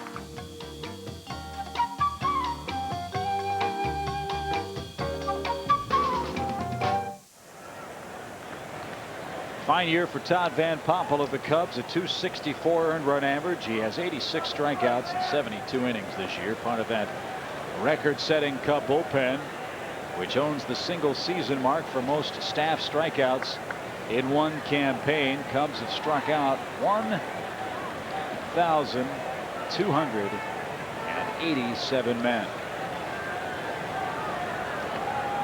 Here's Lance Berkman to face Mayhay. And the bunt. Cubs will give him that all day. Strike one. Berkman, a natural right-hand hitter, but Joe, his swing right-handed looks to me completely different than his southpaw swing. Well, I mean, he is very comfortable hitting left-handed, and being a natural right-handed hitter, you don't face too many left-handed pitchers in the big leagues. There is a shortage of left-handed pitchers, especially starters. So he's had more swings from the left. He's developed to a great hitter left-handed, and that's why Don Baylor switched him over to the other side where he didn't have as much power. All of his home runs except for one have come from the left side. And this is his one assignment, get Berkman and then turn things over to Chasen for Hidalgo and Castilla, who are waiting next in the Astro batting order. Game tied 6-6. Just a great ball game, quite honestly, here in Chicago today. Pitch. Chased a bad ball. 2 outs. Well, you have to like the fight in the Cubbies, as they will not go down. And Ron Mayhay here gets Lance Berkman on a high fastball. Mayhay coming in, doing the job. So Don Baylor will play the percentages. Righty, righty, righty. Chasen on to face Richard Hidalgo here. So Mayhay did his job. We'll see if the rookie right-hander for the Cubs can do the same thing. Chasen had a spectacular season between AA and AAA. He's had a few problems at the big league level. Let's expound on that when we return in a moment.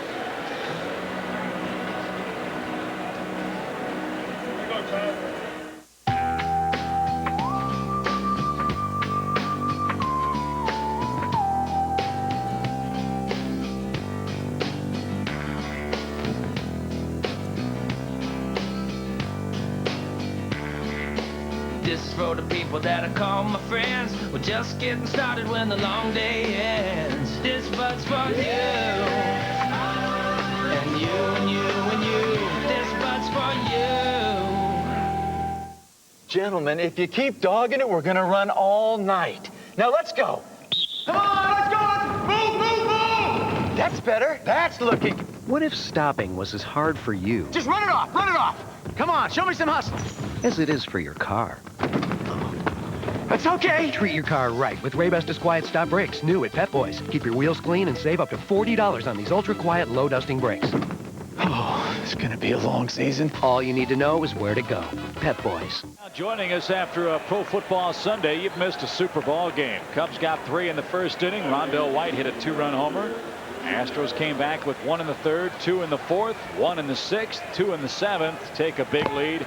Cubs got 3 in the 7th themselves to tie things at 6. And now Scott Chasen, the 3rd pitcher of this 8th inning for the Cubs. 1 on, 2 outs. And Richard Hidalgo in the batter's box. And that one skips past Girardi and goes all the way to the backstop. A wild pitch puts the go-ahead run in scoring position. Chasen, the young right-hander who made his major league debut September 19th in Cincinnati, had a great year at AA and AAA. 24 saves at AA West Tennessee, 10 at AAA Iowa.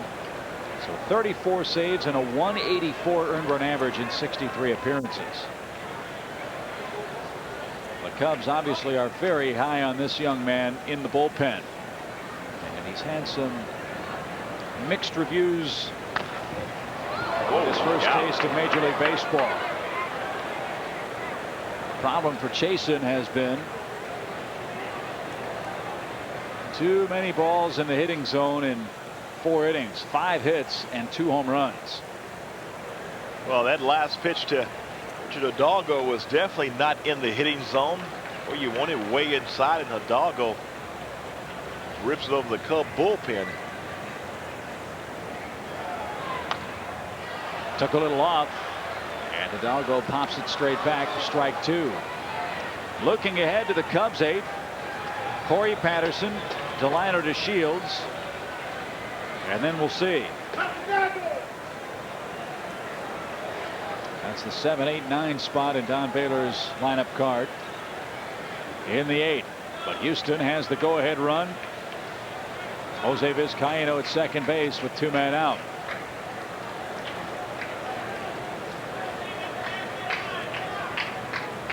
Cubs trying to go to 8-9 against Houston this season. 1-2 pitch. Ball 2, strike 2.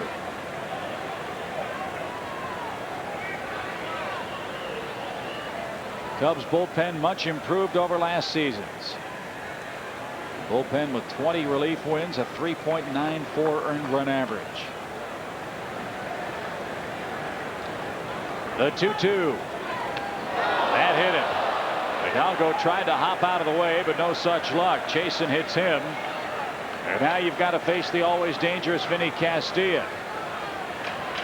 With Chasen trying to get inside and hold that bat against Richard Hidalgo, and this time it's a little bit too far inside. He comes to fastball. Girardi wants it in, right in the left thigh area. That's not going to hurt too much. But Castilla might hurt you. 2 more hits today for him. And 2 runs scored for the slugging Astro third baseman. Over but outside. 1 ball, no strikes.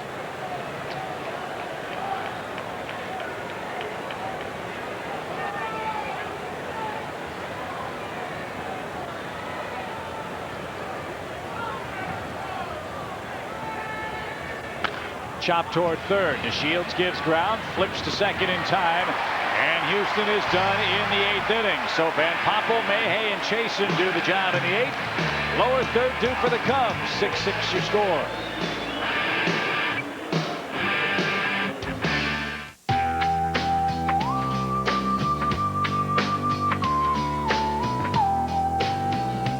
Beer is like a natural food product. The fresher it is, the better it tastes. That's why Budweiser has 12 local breweries right here in the United States. So you know our beer will always be fresh. This one's for you. And you and you and you. This one's for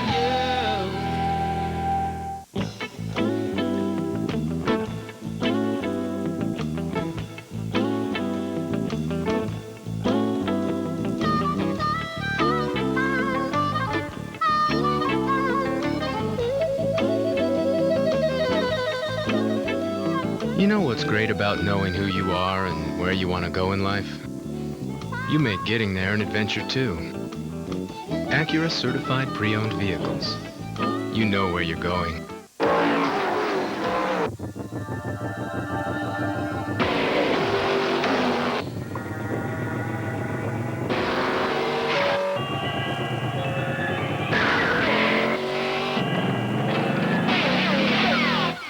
Who'd you expect?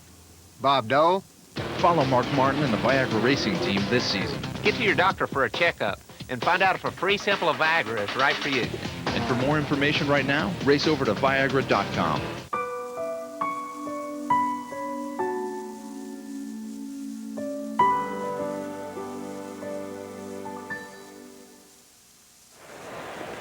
Next weekend on Saturday, the first 15,000 fans at Wrigley Field will get a Homer Simpson Pez dispenser with candy.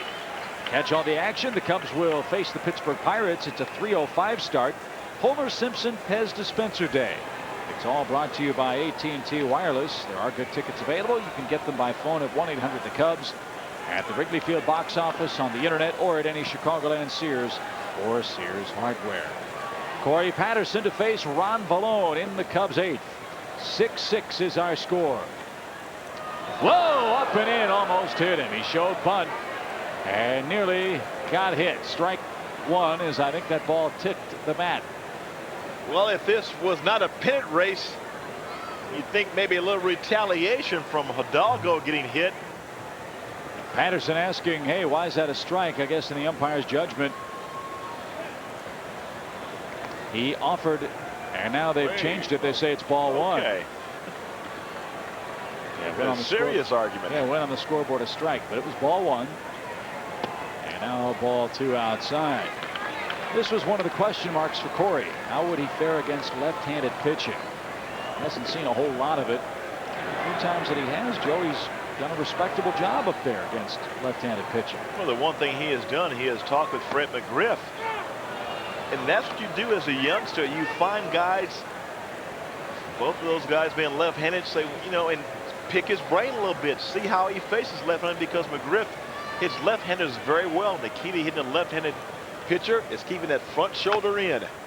A swinging bunt. That's a fair ball. Osmus, good play. Got Patterson easily. In fact, before that at bat, Corey had 23 at bats, 7 hits against left-handers. That's a 300+ batting average, but it'll go down as he rolls out to open up the Cubs 8. Delino to Shields bats now.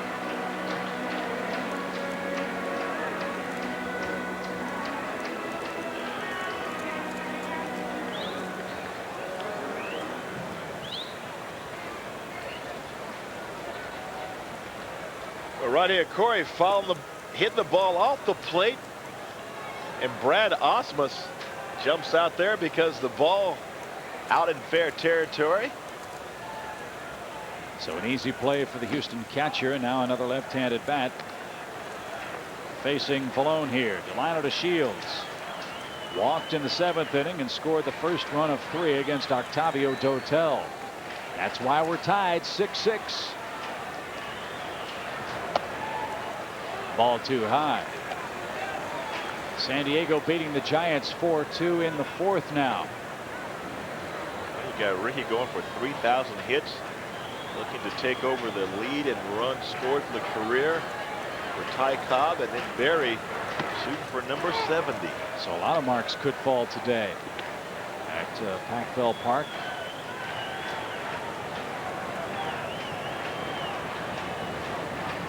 Ricky goes to the Hall of Fame. Which hat will he wear? Probably a hat that says Ricky on it. It's probably the safest bet. 3 balls and a strike. And Ricky today 0 for 3. But it's only the 4th inning, so he'll get several more cracks at San Francisco today. Good hitters count. 3 balls and a strike. 3-2. You know, if I was a betting man, I would probably bet that when Ricky goes to the Hall of Fame, it would probably be as the Oakland A's.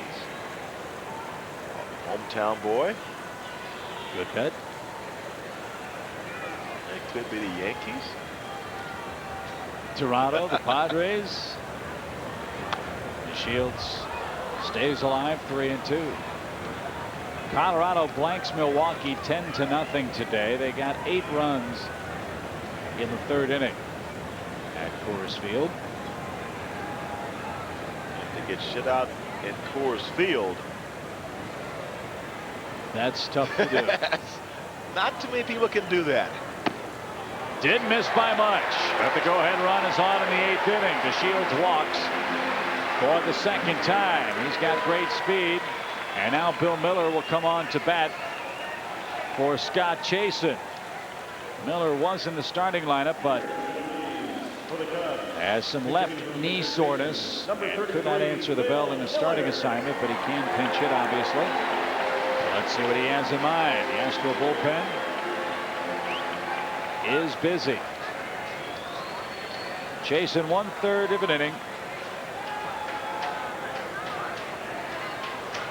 1 hit batsman, 1 wild pitch, 0s across the line the rest of the way. Now Brad Osmus out to talk to Valone.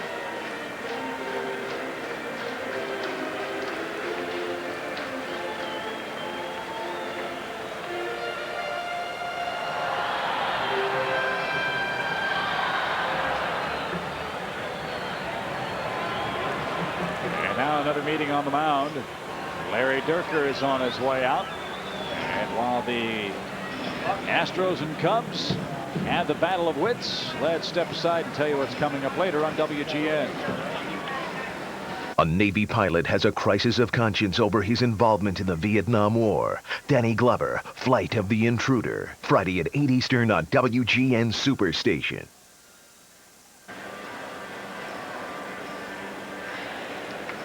DeShields aboard with a one-out walk. Houston goes to the bullpen. We'll tell you who the new pitcher will be when we return in a moment.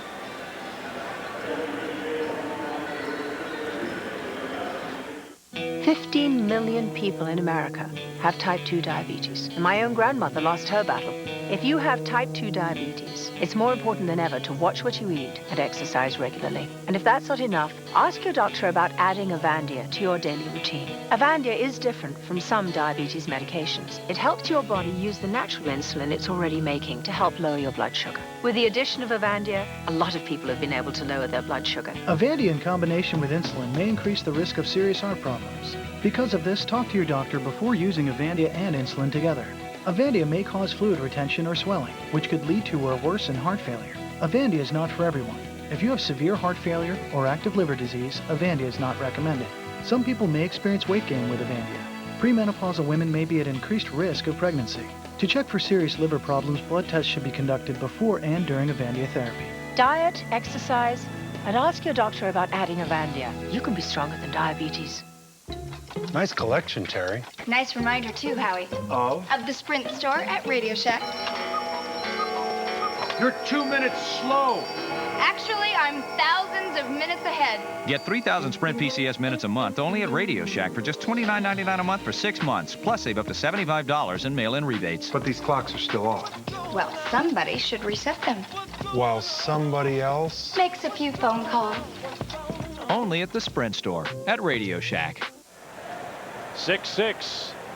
Bill Miller to hit against Mike Williams. Got him from the Pirates, you recall. He's 4-0 with the Astros. Cubs have cuffed him around. DeShields got a great jump. The throw to second, not nearly in time. He was going on the first pitch, and Williams never gave Ausmus a chance. Well, you're talking about a greatest stolen base. You're stealing off the pitcher, not off the catcher. Delino DeShields with a tremendous jump.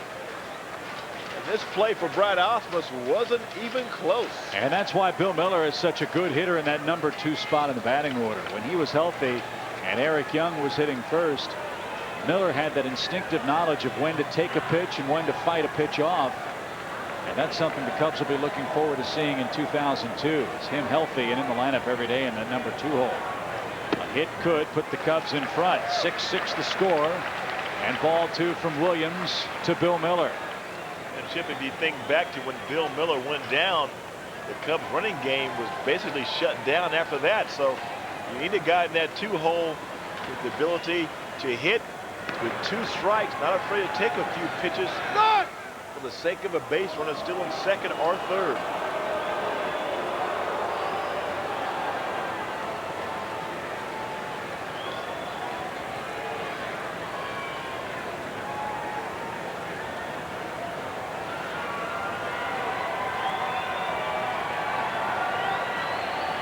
Two balls, no strikes to Miller. Ball 3.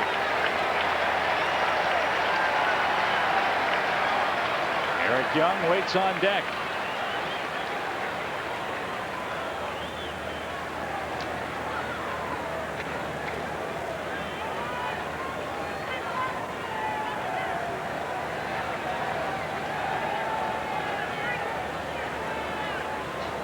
Three and 0.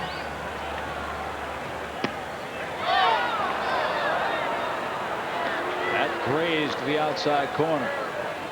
3 balls and a strike. But Miller's smart enough to know who's in trouble. That's Williams. He can throw a strike.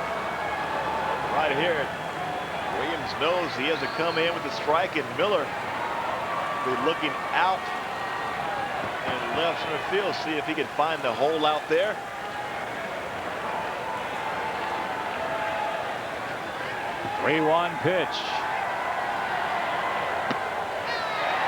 First and second, one out for Eric Young.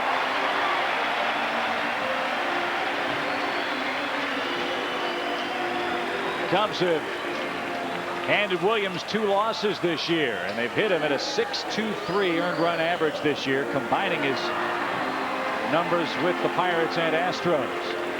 So now Eric Young is in the batter's box. There's one man out, and Juan Cruz is going to come on and pinch run for Bill Miller. Bill's playing on one leg right now, so Cruz, who's going to start for the Cubs Tuesday night against Cincinnati, is on to pinch run. His run doesn't mean a whole lot. However, he's got to find a way to break up a double play if Young hits it on the ground at somebody. Oh, that's what Mike Williams is doing. He was really kind of pitching around Bill Miller, seeing if he could get in the chase, something out of the zone. But if he walked him, it would not be a bad idea because it sets up a double play ball. Young showed punt, takes inside, ball 1. That's what the Cubs don't want, is a ground ball at somebody here. Young is at the 15 double plays. He's 2 for 3 with a walk today.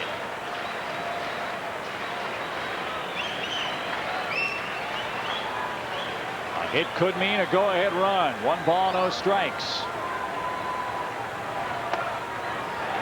Wow, where'd that miss? 2-0.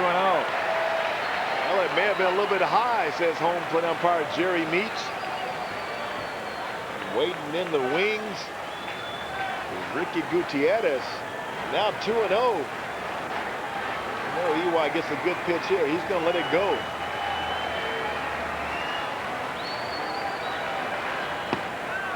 Oh, man. Are you kidding me?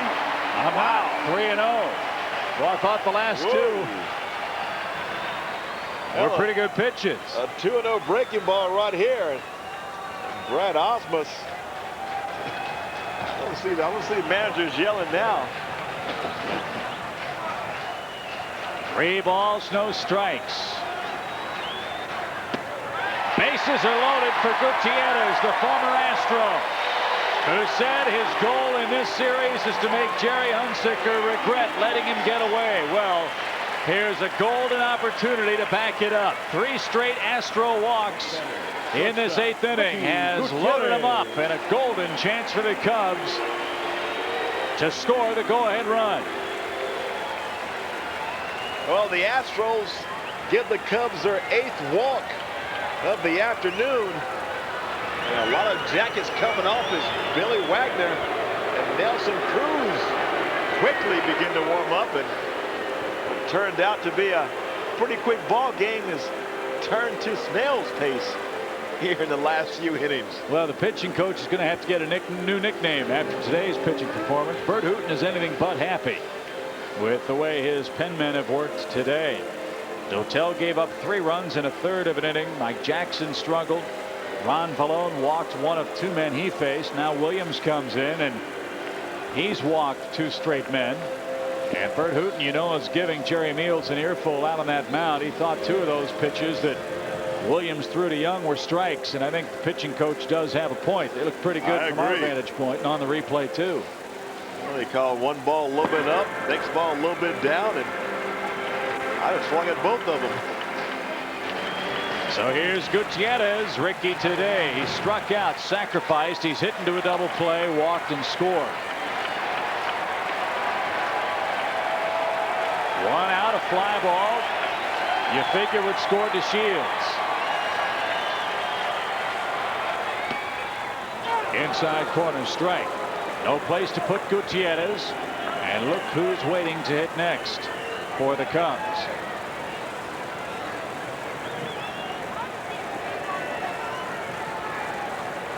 Six in the 8th. 3 1-out walks in a row. Has loaded the bases, and the 1-strike pitch to Ricky Gutierrez. Swing, fly ball, pretty deep to left. Back goes Buckman at the track, at the wall. He's got it. Tagging and scoring is to Shields, and the Cubs have a 7-6 lead. Gutierrez missed the grand slam by 3 feet.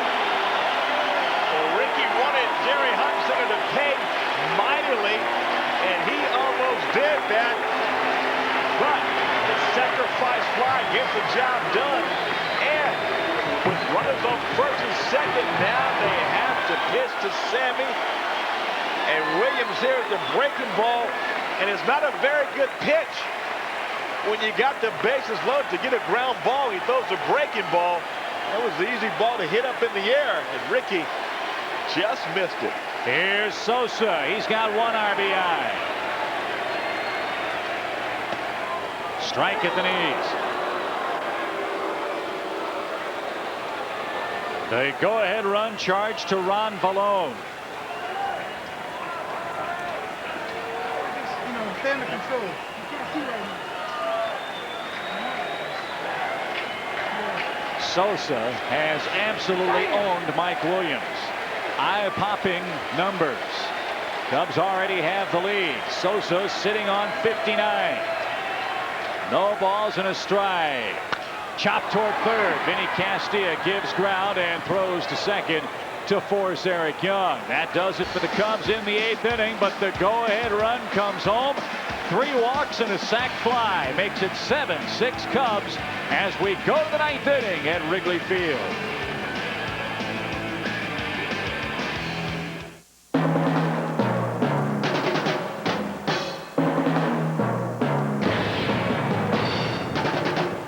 Just because you're strong doesn't mean you can't be gentle. That's also true of Imodium. It works on diarrhea often in just 1 dose. Yet Imodium is gentle on your system. Gentler than you thought, effective as you think. Imodium AD.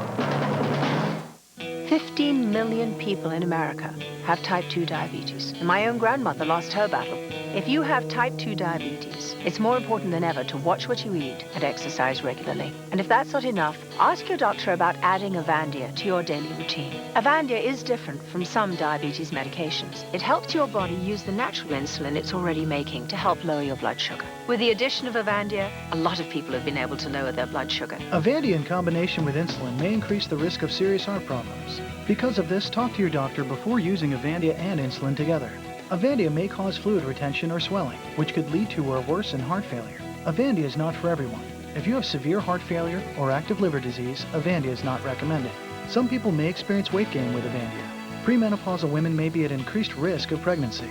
To check for serious liver problems, blood tests should be conducted before and during Avandia therapy. Diet, exercise, and ask your doctor about adding Avandia. You can be stronger than diabetes. I left the truck unlocked. No, his ears were a bit bigger and the nose was longer. Next thing I knew, the truck was gone. This him, sir? Yeah, that's him. That's the guy. Can't get enough peanuts? Get a Payday. Sweet caramel and tons of salty peanuts. The long jump. The dash. Life is like a sport, and your feet take the impact hard. But new Stride Guard insoles absorb 50% more heel impact than these Dr. Scholl's. Take more impact in stride. New Stride Guard insoles.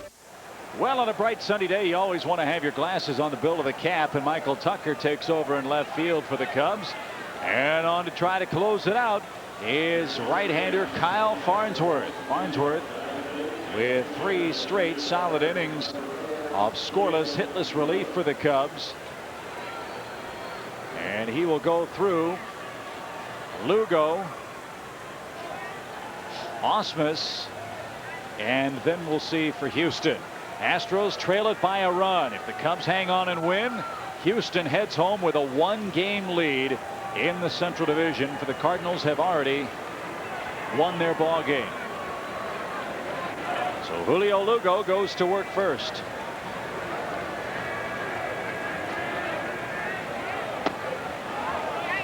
Ball 1. You got to figure you're going to see Merced hitting third in this inning. Oh, without a doubt. He would bat in Mike Williams' spot. So Lugo, then Ausmus, then right in Merced. They've already used Moises Alou, and he's delivered a pinch hit single that scored 2. 1 ball, 1 strike to Lugo.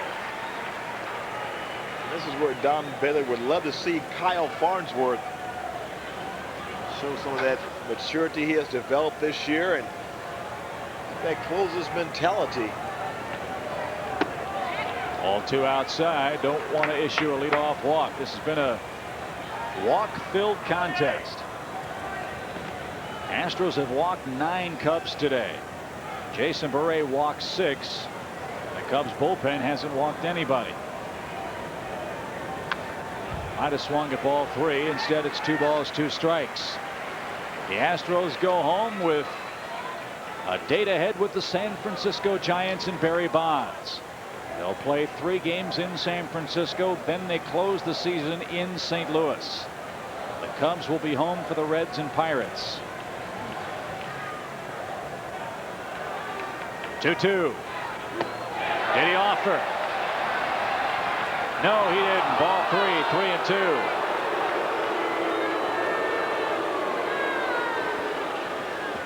And it's getting very close down there as Julio Lugo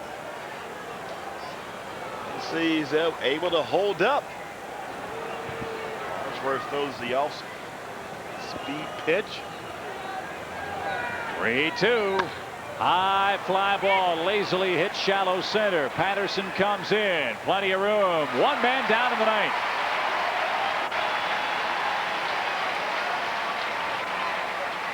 Brad Ausmus stands in. Ausmus today 0 for 3 with a walk.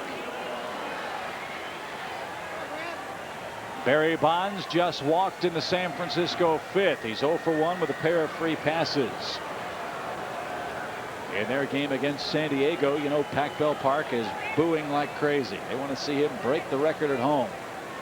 Well, he's hitting against a team that he owns as far as home runs are concerned. San Diego Padres. Throughout his career, I believe 63 home runs against the Padres. So it's a big home run. Could happen against the Pods. Chop towards short. Ricky in, up, clean play. 2 out. And it's Cub killer Orlando Merced representing Larry Dierker's final hope.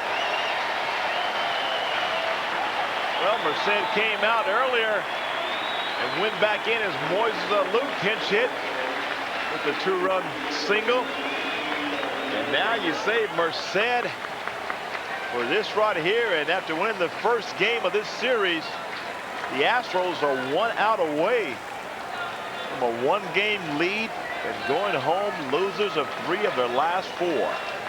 Merced with 15 pinch hit RBIs, 3 pinch hit home runs.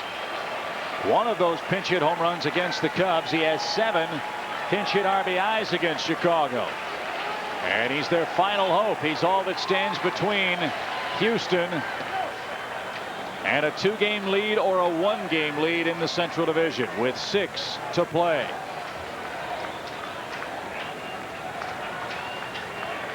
One ball, no strikes. Biggio on deck. The Cubs want to see him next year at the earliest. 1 ball, 1 strike. Well, you take a look at Orlando Merced and the swing he just had. I mean, to be able to sit on the bench for 8.5 innings and then come out and be loose, it takes that special person, and every manager would tell you they'd love to have a guy like Merced on the bench in these situations. 1-1 pitch to Merced. Missed outside by an eyelash.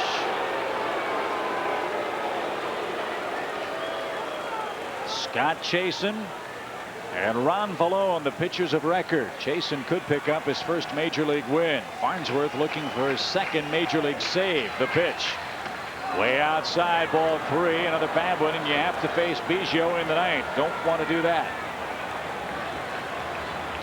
That 27th out is the toughest to get.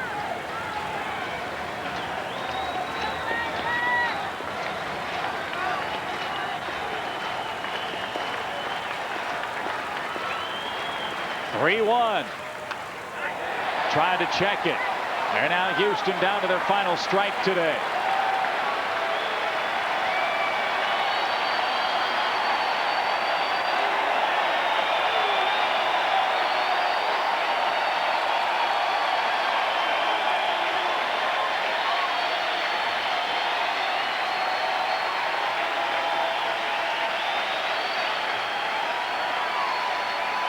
Three balls, 2 strikes to Orlando Merced.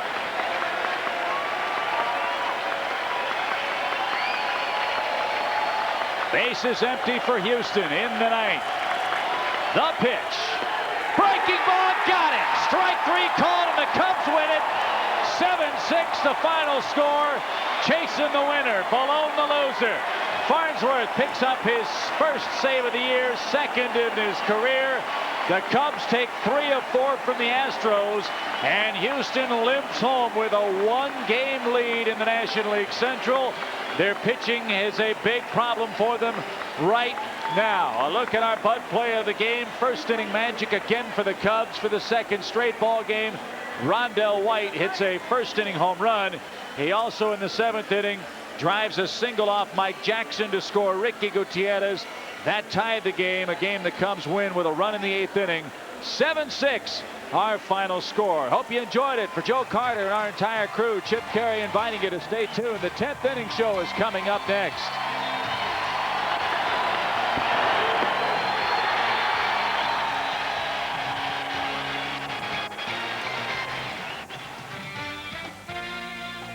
Chicago Cubs baseball, brought to you by Budweiser, who salutes America's designated drivers.